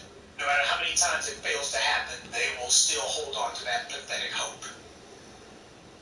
You just take a look at just how sophisticated this was. Because there's a whole bunch of slow coasts out there and half-wits who, whenever you mention that white supremacy is the most sophisticated system the world's ever seen, they go, it ain't sophisticated. These are the same idiots who'll tell you that, I don't say white supremacy because white ain't supreme to nothing. Well, actually it is, because of the fact they're in charge. I know they're in charge because you damn sure aren't. We cannot keep telling ourselves feel-good lies. We got to be honest about the world that we're in. We got to be honest about the circumstances that we face so we can change those circumstances. You are not up against a weak enemy. You're up against a strong enemy. You are not up against an enemy who is disorganized. Your enemy is highly organized.